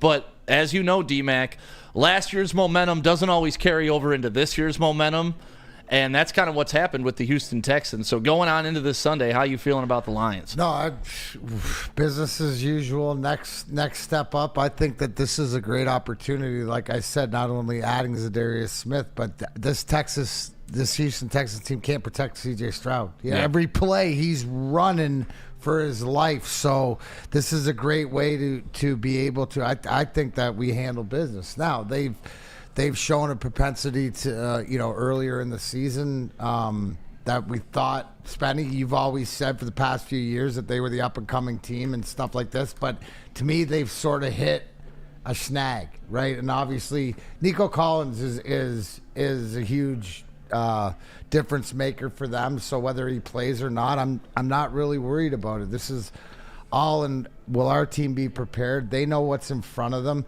It's exciting for them, too, to have a new player in the lineup, so they want to go out and win for the new guy. Everything that's going on is business as usual, but these guys will be excited. They know what they've done. They know what they've built. They know how special it is that they put themselves in this position, and they just want to keep building on it. So the new guy effect will keep everybody fired up all week in practice and going into the game. Yeah, question, not to go back to Zadarius Smith, but just psychologically, I love asking you these questions because you've been in a locker room before at this level. When you bring in a new guy, does it make you try a little bit harder because you want to show them the way? Like, this is how business is. It's almost like the new pretty girl at the, you're just trying to show them. I hope he likes me. You're going to dial in a little bit more. Remember, when I say about the guy next to you is more important to you than yourself, this is all part of it. Bringing in a new person to the herd. It's making it as easy as possible, making them as comfortable as possible. So maybe you got to do something a little extra. Right? So I would expect that, to make him as comfortable as possible, but to allow him to open up and bring the assets that he needs, because they're all saying, if I do this, then he's going to be able to do that, and we're going to do this. Right. Right? And so the whole thing, you know what the talk is, even for, right, is, you know how bad they want to get him a sack so they can see his celly? If he gets a sack or something like this, or even is part of it, and they do get a sack, see the camaraderie between everybody. Not just that. Like, we see it when special teams makes a play. Look at all the offensive guys and defensive guys. It doesn't matter who it is. All different numbers celebrate. And they have their units, but they're all together. And that's the excitement that I look forward to.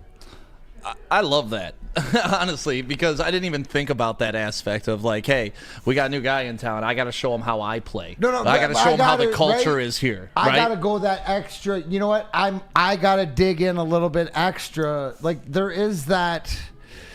There's a new girl in the class.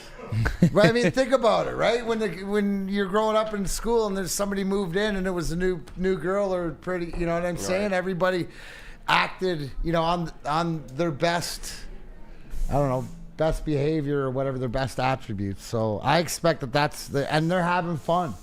I mean, I always look forward to seeing the interviews and the comments and whatever like that, but look at how revigorated. You're always looking for different points in the year to give you a different reason to get motivated, right? Now, like, yes, winning the division, now you are out in front you control everything as far as what was the number one thing? Home field advantage throughout the playoffs, right? So you control that.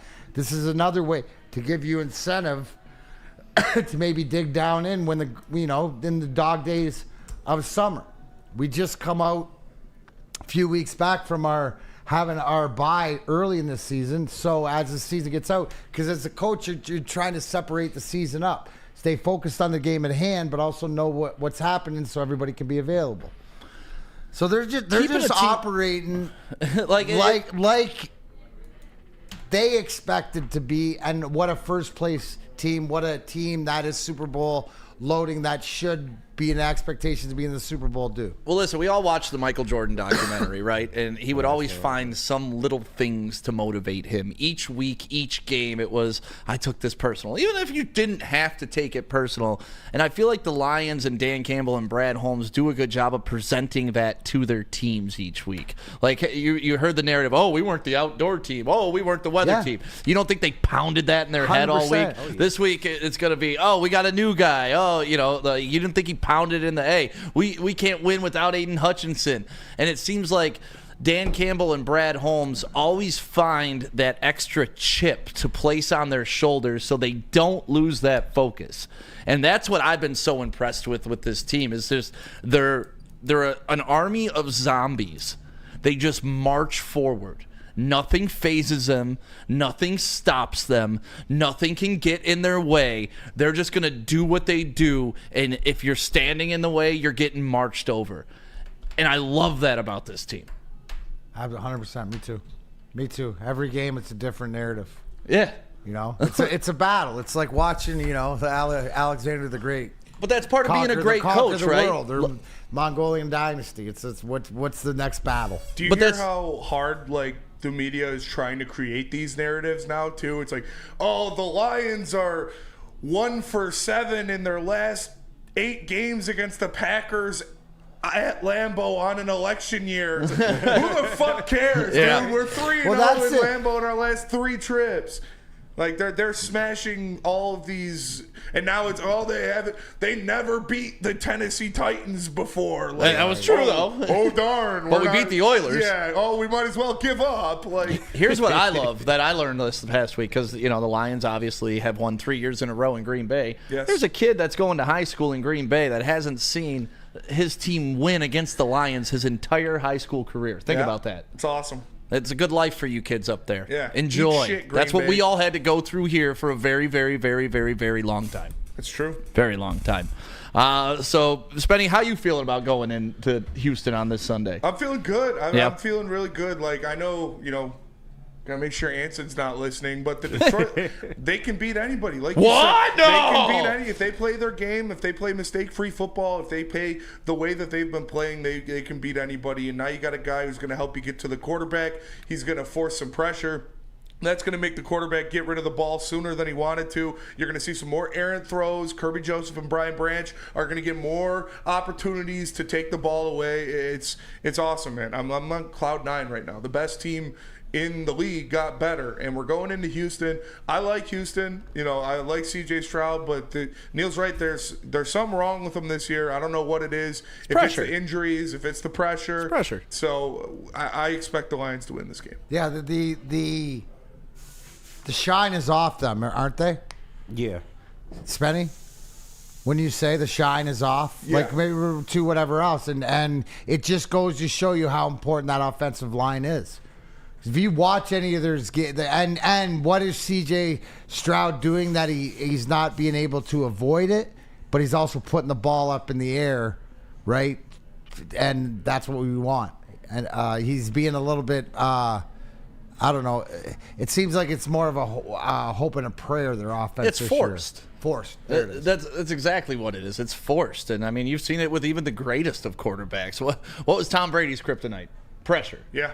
And, so I don't Eli expect Manning. C.J. You know what I Stroud love? to be immune to it. Just on this topic, that's the one thing with the maturity of Jared Goff, that and at different times, right, that where we've seen it, we don't like it.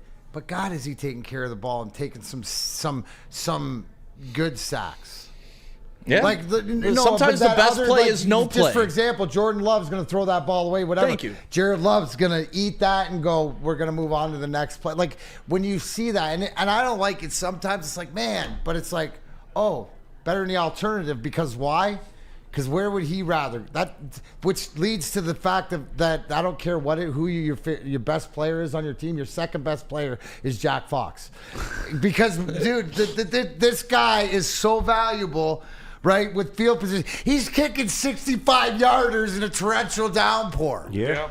I mean, come on, man. But we saw that when he first came here, when he was kicking in the back of the Woodward Sports for 60 yards. The kick for crypto contest that we did. We had people try to kick a football into a back of a truck from 40 yards away, or 35 yards away, 35 yards. Jack Fox did it. Of course. Literally, dude, 35 yards away, punts the ball into the back, and he didn't. He's like 35? He didn't have many practices, and it was crazy. But yeah, Jack Fox, he's a cool guy, and I'm glad we have him here. And he was, completion percentage. He was our best quarterback for a long time. Mm-hmm. Yeah. Now completion percentage is up there with Jared Goff. Well, it's a tough task. Listen, you got a lot of guys. Look at Amon-Ra. Look at David Montgomery. You got a lot of the. Dude, hey, completion percentage That is was a nice low ball. key. That's what's talked about. Keep the ball in the air. Yeah, and like you talked about, just keeping the ball away. The turnovers have been massive for the Detroit Lions. Mm-hmm. That's part of the main reasons they have the record that they do. And I get cautious about turnovers because the well can be shut off sometimes. And I think this team is good enough to overcome that, but you don't want to live on strictly turnovers because that's just fool's gold at some point. I don't think this defense does, but I do think that's something to caution. We can't expect to get 4 turnovers every week. No, I don't think you expect it, and there's different points of the game where you want to improve on, but it's also, too, the way that they get turnovers is an asset because they hawk the ball. Look at the way that they're doing it. They're going out and making plays. They're knocking the ball out. They're attacking the ball. All those punch the ball out drills. It seems like, one of the better guys at it is Robertson. So, I mean, it's like something that these guys – they'll continue to play that way. It's not gonna change. The onus is on the other teams to maintain ball control. Well, the pressure is going to be there, especially with that new addition with Mr. Smith coming in. Do we know what number he's going to wear? Because I thought 99 was taken. 99. DJ Reader's got 99 right now. I believe Reader's 98. And I thought Reader's 98. Yeah, I think. Nobody has 99. Maybe not. Yeah. I'll have to look to see if 99. I thought somebody had it. But either way, if we can't know the name right off the top of our head, I'm assuming Zadarius Smith will have priority. Hey, no, I'm 99, which is also endearing because that was my number growing up. All because of Wild Thing Rick Vaughn, but still, yeah. Major League, one of the best movies of all time. Fantastic movie. Yep. That's why I chose that number. Little League, 99. Hell yeah. Football, baseball, and basketball, I'd always wear 99. Basketball was always the toughest, though, because when you're playing community rec, it's like you get 1 through 12. Yeah. Those are your numbers. Just take one. Got 99? Yeah. I want 99. No, we don't individually print these basketball uniforms. We got a Red Wings game coming up. We got some Pistons to talk about. We really couldn't talk about the Pistons yesterday because of the big trade deadline. The Jaden Ivey 15-minute glazing you're going to do? I mean, if we're going to talk Pistons and how well they're doing, we may want to talk about Jaden Ivey. He missed it yesterday where Stick low-key said, I don't know if I'm going to take more glee in being right over Jared Goff or Jaden Ivey. Of course he did. It's good to see things from afar, and then they come up and they're even better looking than you thought they were. Sometimes you look at a chick and you're like, oh, that girl's hot. Then you get up closer and you're like, oh, no. Yeah, it's a no-go. Good from far, but far from good type thing. Not with Jaden Ivey, not with Jared Goff. They both look good from far, and they're even better up close. The old 2 at 10, pause. 10 at 2. Yes. No pause. All right, well. Full homo. Okay. All right, now. Well, Corey, we might have something for you. Tell us about divorce. My wife, I hope you're not watching right now. My wife, not allowed to watch. KDK Law offices right here in Birmingham, Michigan. They handle your divorce, they handle your family, and your criminal law. If you're in any type of predicament, make sure you give them a call or click that QR code right above my head. You need excellence on your side, and they wake up, and you know what they do with excellence. KDK Law in Birmingham. Feldman Chevrolet, Michigan's #1 Chevy dealer, is kicking off the game with the best prices on all cars, trucks, and SUVs, like this 2024 Silverado for just $296 a month, or this 2025 Equinox for as low as $371 a month. Our locations in Novi, Highland, New Hudson, Livonia, and Lansing means we have the perfect Chevy right in your backyard. Get the home team advantage every day at Feldman Chevrolet, Michigan's #1 Chevy dealer. Love Woodward Sports? Love wearing clothes? Then you should be wearing Woodward Sports clothes. Check out our full line of merch at woodwardsports.com. Just click on Shop. We have all your favorite designs, like Dan Campbell kneecaps, Woodward Golf, and of course, our own logoed out merchandise. Men, women, infants, kids all love Woodward Sports. Impress your friends. Impress your boss. Impress your dog. Buy Woodward Sports merch today. What happens when you run a great business for over 50 years? You expand it out for more products to more people. Exactly what Les Stanford did by adding Les Stanford Buick GMC. Same great service customers have come to know and trust on Woodward Ave, just south of 9 Mile. Check out Les Stanford in Dearborn today. LesStanford.com. Les Stanford Chevrolet. Together, let's drive. Let's drive. Vroom, vroom, vroom. Welcome back to Big D Energy right here on the Woodward Sports Network. Thank you guys for being a part of the show today. Make sure you like, make sure you subscribe, make sure you follow us on all social medias. We got some cool giveaways going on. Smash that like button. Smash it. Smash that like button. Yeah, my name is Stick. I'm filling in for Neil Rule today. He is on the West Coast doing Oakland University basketball. That is Darren McCarty. KG is here. Spenny is here. And KG, we got to talk about it. Let's talk about Let's it. talk about it, because you've been there when I've been a part of some big debates.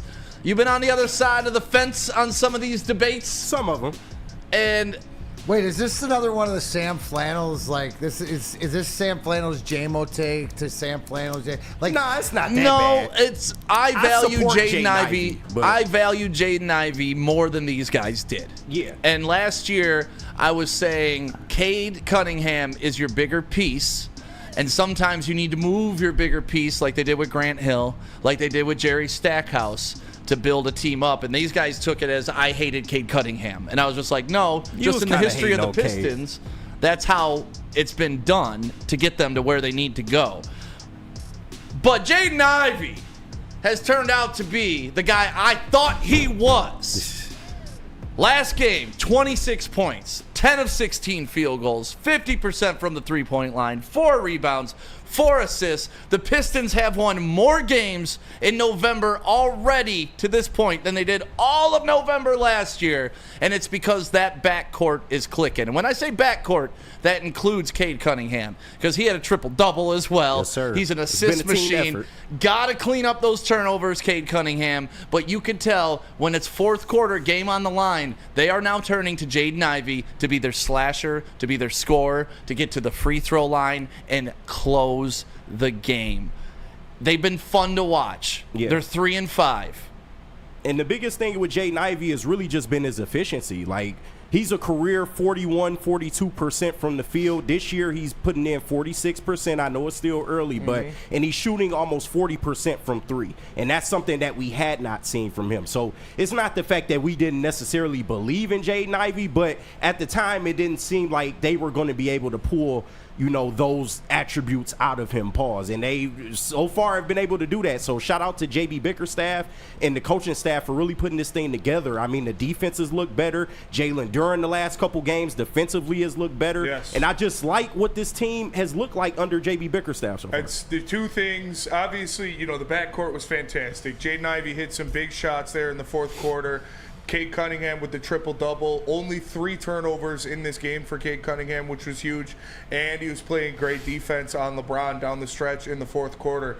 The two things I think that were the biggest reasons they won this game, number one, was the coaching of JB Bickerstaff. The fourth quarter for the Pistons was the best coach quarter I've seen out of this team in 10 years. That's a fact. You have them staggered. You give both of them rest in the fourth quarter so they're rejuvenated and rested coming down the stretch, and you saw it.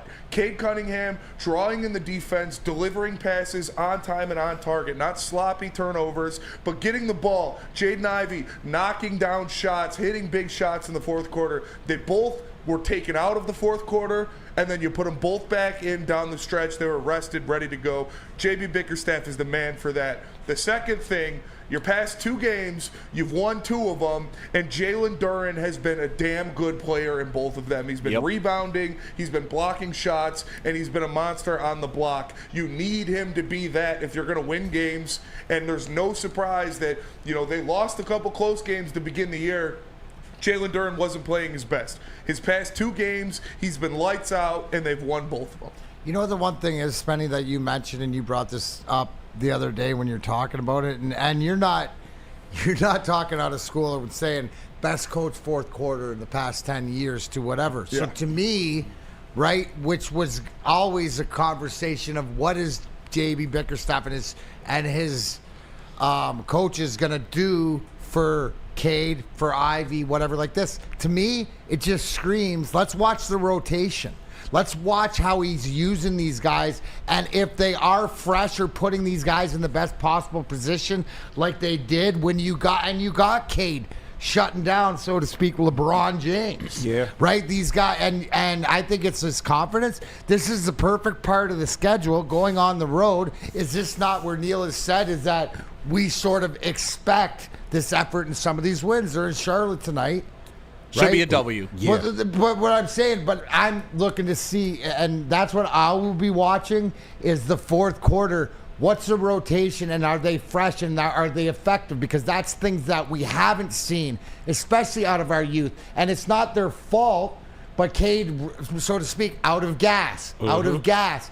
We haven't seen that in the past couple games. Is this something to watch out for? So the rotation, the way the guys are being used, right, it is a big thing, and maybe we're on to something. So I expect a good road trip from these guys. And that's another good point, because not only, are Cade and Ivy, they're more refreshed going into later in games. They're actually getting help from the veterans that you brought in. Tim Hardaway Jr., listen, I questioned him starting to start the year, but so far, so good. He's been shooting the blood out of the He ball. has been shooting the lights out, man. Even Tobias Harris, to a degree.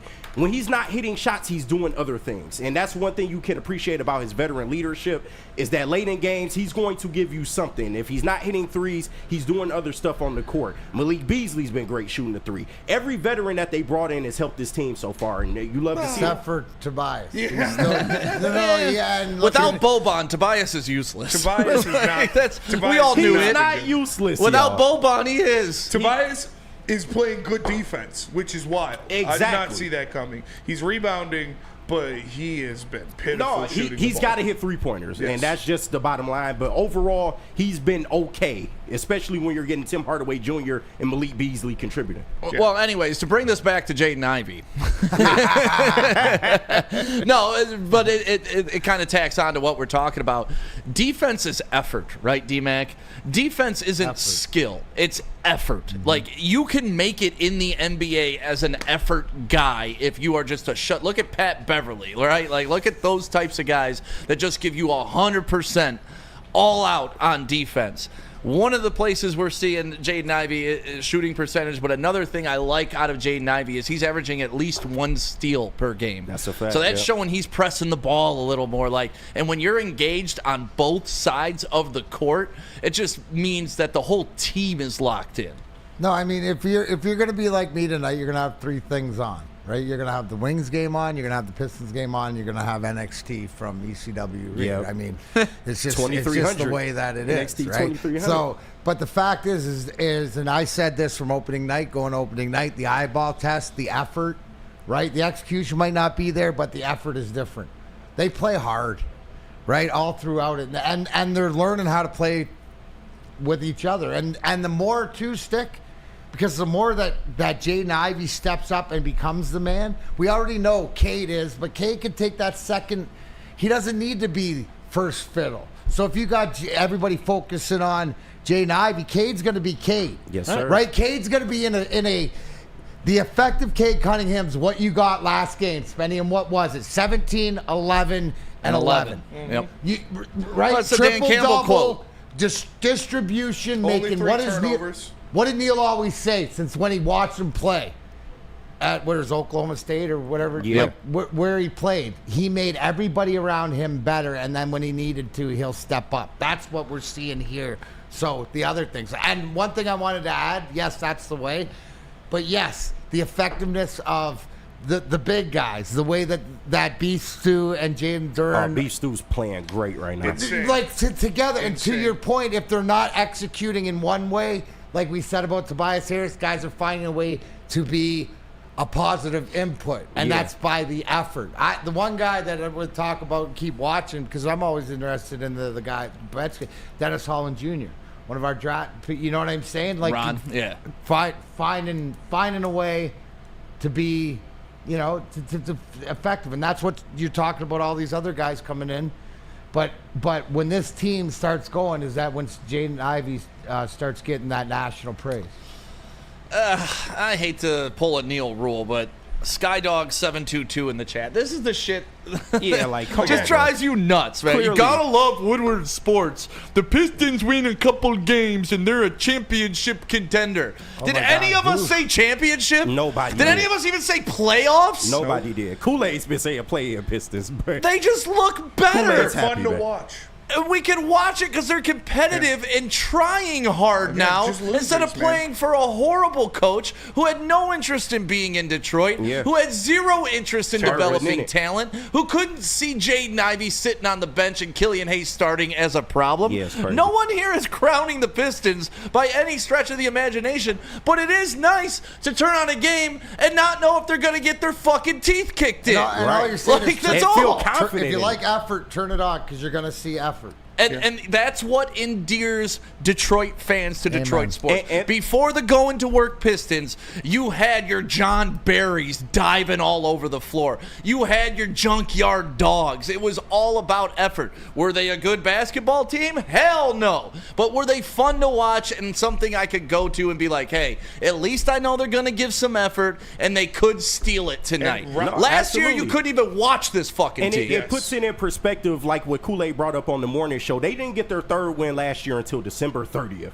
We are in early November right now, so that puts it in perspective as to why we feel the way we feel about the Pistons. They had a record of 3-29 at one point last year. 3-29.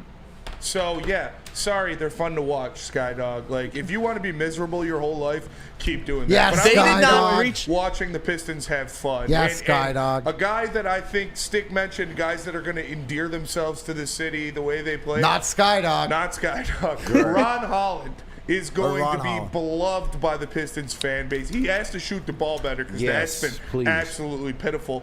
But the way he gets to the basket, the defense he plays, the attitude he plays with, he would have went right along with the bad boys. If he played on that team, he would have gotten along with Rick Mahorn swimmingly. Like, this guy is going to be fun to watch, man. He's aggressive when he gets down to the lane. He's a crafty finisher around the basket, and he is an athletic freak. And you still going to get a Sar Thompson back.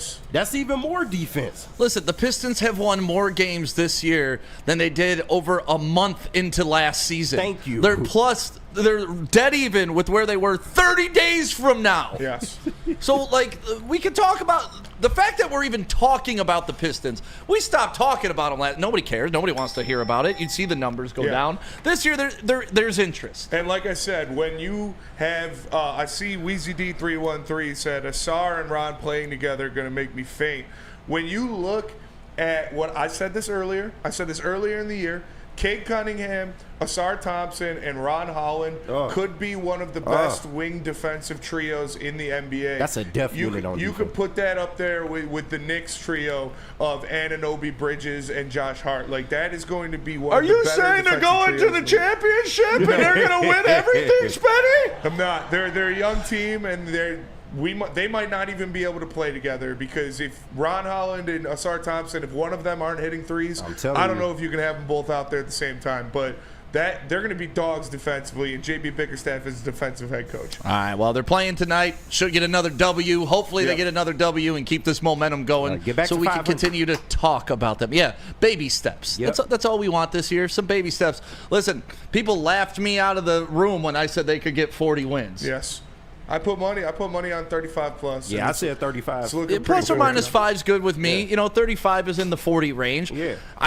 That's what I expect out of this team. With the veterans they added, with a coach that actually has a brain, they can do some things. Are they going to win a championship? Hell no. Could they maybe get into a play-in game? Maybe, but I'm not putting any money on that either. So, like, nobody's getting too excited, but it is nice to see a pulse. And JB has figured out the Cade and Jaden Ivey fit, and that was one of the biggest questions going in for this team. Can you figure that out? Because if you can, this team looks totally different, and you're seeing that. Right? And let's go to break. We went way over, so let's just double up the breaks, come back, talk about the Red Wings for the rest, and then get out of here. All right, before we do that, Chuck Brewer in the chat, Stick, not 30 days, almost 50 days ahead of where we were last year. My fault? Yeah. Well, thank you for the stat correction. Let's go to break. I can tell you about the watch party here. The live watch party in the post-game show, live at Hayes Social, presented by New Holland Brewing, Sabbath Coffee Roasters, Soroki's Crispy Chicken and Pizza, and 1800 Tequila. It's the best Lions coverage in the state. Come out and join us. Last week was a lot of fun.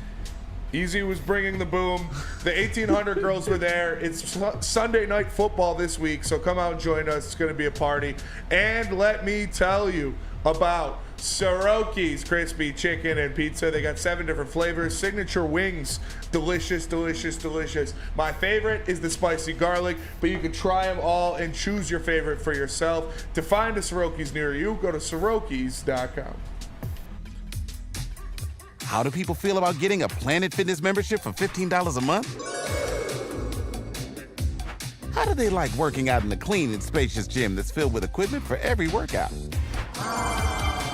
And how about free fitness training in the judgment-free zone that leaves them feeling energized all day long?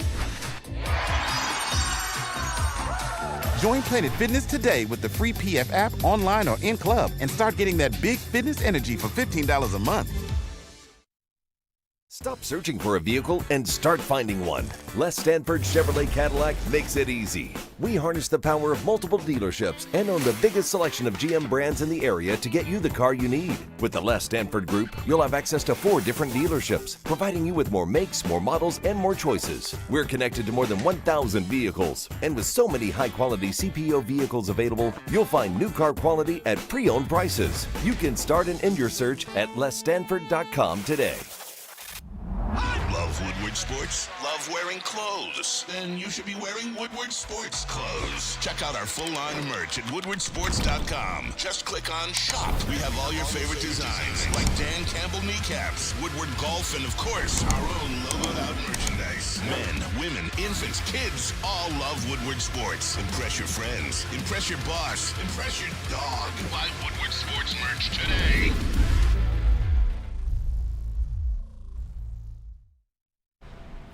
You know, you can pay just $15 a month to lift the same weights that you pay for $100 a month. See, it doesn't make much sense. The weights weigh the same, so why don't you go to Planet Fitness? They have over 50 Metro Detroit locations, so there's got to be one near you. Hit the gym, get yourself into some better shape, because your fitness is essential at Planet Fitness. What about Dr. Pierce? Oh, Dr. Pierce, he was in here yesterday on the trade deadline, just kind of going over Smith's injury history and whatnot. Not much really to go over with that, but when you need the insight and you need your back worked on like our good friend D-Mac here, there's only one guy to go to. That is Dr. Jeffrey S. Pierce. Make sure you include that S. We're going to be at his golf outing tomorrow at Top Golf for some charity, doing some good work there. D-Mac, I heard you're going to be there hitting some golf balls. I will. So it should be a fun event. So make sure you check out Dr. Pierce if you have anything wrong with your back or spine. Welcome back to Big D Energy right here on the Woodward Sports Network. My name is Stick, filling in for Neil Rule today. He will be back on Friday. Darren McCarty is here. KG is here. Of course, Spenny is here. Wheezy D313 in the chat. I didn't forget y'all wanting to bring Ivy off the bench. That wasn't y'all. That was JB, and that was Flannel Sam. That was reasonable at the time. It was not. No, that's okay. He was inefficient. What's so wrong with saying he was inefficient at that time? We didn't know we could get this Jaden Ivey. Some of us knew, KG. Okay, well, that's good for y'all. Good. Some people didn't know you could get this Jared Goff. I heard Jared Goff peaked 3 years ago. Yeah, what's the winning lottery numbers for the night, dear? Since you know so I did. I don't like giving out that information. Okay, I can't evaluate lottery talent. I can evaluate sports talent. Okay. But no, yeah, not all of us wanted this dude off the bench. Yeah, but some of us knew he was elite. And what's wrong with people can be fucking wrong, man. I see and I'm gonna let him hear about it. Like, oh, Jaden Ivey, he couldn't finish at the rim. You said that. Yes, I said that. But he's looked better this year. Opinions can change. Proud of you, though. Yeah, I'm proud of you. Come on, man. Some people can't do that, KG. Some people can't admit when they're wrong. It's okay. It's okay to be wrong. It's okay. Man. We all have opinions. And it's sports. This shit is every day. It's something different. Yeah, I mean... Yeah, some of us are more right than others, but that's okay. Red Wings playing tonight, another team that's going to win a championship this year because we're talking about them. What do the Red Wings got to do to get a victory tonight? I want a shot on net. No, I mean, that helps. I mean, when you look at it, and they're averaging not quite 25, but it's like I've been watching the game and been looking, and it's not even get frustrated, but it's attempted shots. When you're attempting under 10 shots a period. That's not even, you're going to get a few blocked or whatever, so that just doesn't mean anything. For me, it's using this going into Chicago. Obviously, Chicago is one of these teams you have to take advantage of. I always like Patrick Kane going back home. We saw what he did last year in that building in his first time back. So Wings need to get it together. But it starts with getting shots on net. Now we've seen, in the game Saturday or whatever, the power play becoming more effective. I like to see Lucas Raymond, who's playing well, getting his opportunities to get the puck to go in the net, because I think it would go in more. But the top guys just need a little bit more throughout the lineup. But it starts with getting pressure and getting shots on net. I mean, it's just like, don't be skating the around. basics. It's as simple as that. Right. That's what I'd like to see. So it's frustrating because there's something missing, right? They're just not there. Now the thing that I do like is that, from my perspective, is that Steve's made a commitment more to some younger guys getting opportunities. You saw that in 2 games in. Marco Kasper, come on up. Here you start your NHL career, proving that he's going to be a big part of this team. You look at the move for Mata to give Johansson a chance. So he's giving guys opportunity. It's just going to be a bumpy, rough ride right now, but you got to take care of games like this during the week, right now in Chicago, because it's time to put something together. And you feel like Steve Yzerman knew that coming into this season, right? I mean, 100%. With his preseason comments about they may not make the playoffs, a lot of people took that as they're not ever going to make the playoffs, but I took it as he's proceeding with caution with this specific team this year. Well, it's just because, and it's more like like realizing that they have a lot of these young guys, but this is like sort of the buffer year, that it's gonna be trial and error, and guys got to figure out a way to do it. But the future's still, a lot of it is still in Grand Rapids. So and the Danielsons and the Mazers, you still got what's the three-name kid defenseman? Axelson and Palinka. There you go. You got, when he's quarterbacking and being up there in the power play.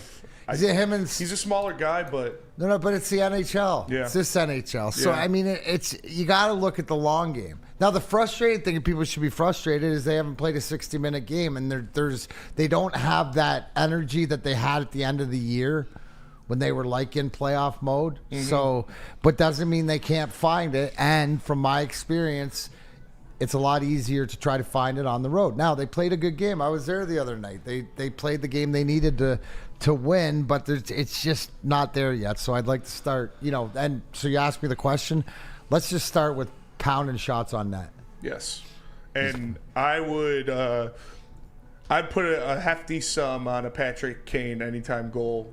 They're in Chicago. Showtime shows up. So a little bit extra for him. Yeah, a little bit extra. He's going to get up for it for sure, especially with what Bedard did to him last year when they were in Chicago.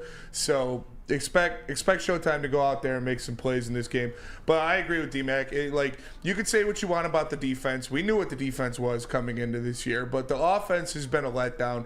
They need to get shots on net. They need to convert on power plays, and they got to find a rhythm. They haven't found their rhythm. They lost a couple important guys on that unit from last year, but they need to get shots on net. I'm done with the dump and chase bullshit too. Just, you got guys with some mitts. Like Patrick Kane's got mitts. DeBrincat can get into his zone. Larkin's got some mitts on him.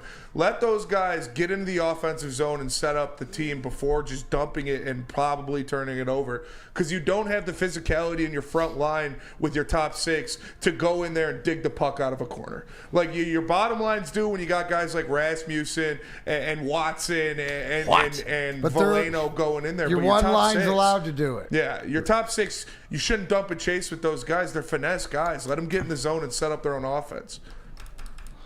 We'll see. D-Mac, you said that they're lacking like I some said energy. before, so we're what are we, 10, 11 games in? Like 20 games will be an evaluation of where we're at. Let's go Red Wings party. Nails it. The team is what it is. Bridge goaltending.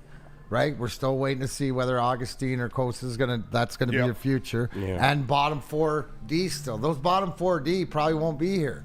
You're too I shouldn't say that, because Johansson, the young guys. Like Johansson's a guy that they thinks is a future, but it's Johansson, Edvinsson, and Sider. Yeah, and like ASP when he comes out, I have the only one that I had more hope for was Edvinsson, and I think like when you look at what Edvinsson and Sider are doing defensive, like they're a top 5 defensive pair in the NHL.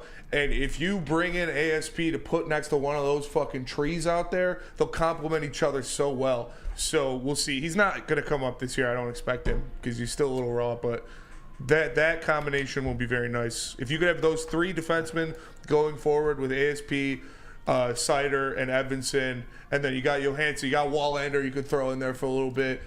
Those 3 will be a very good defensive core.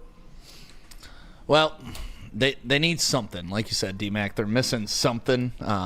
It appears to be an energy guy. Yeah, it's something. It might be that. You know, the biggest miss that I see right now, and you know, somebody said Perron in the power play, and I said forget even that, but Perron in the dressing room. Yes. Right. That's what they're missing. They're missing. They need a not nice guy in there, like the guy that's not afraid, and he's a nice guy. Right. He's a guy that's going to stand up and say something, and I don't know who that guy is. But it's Showtime or Tarasenko, because Larkin could only do so much. QMQ with a great comment in the chat. I don't think Tarasenko is either. Remember D-Mac's Lions clock? I wonder what his Red Wings clock looks like. I mean, it can be it's.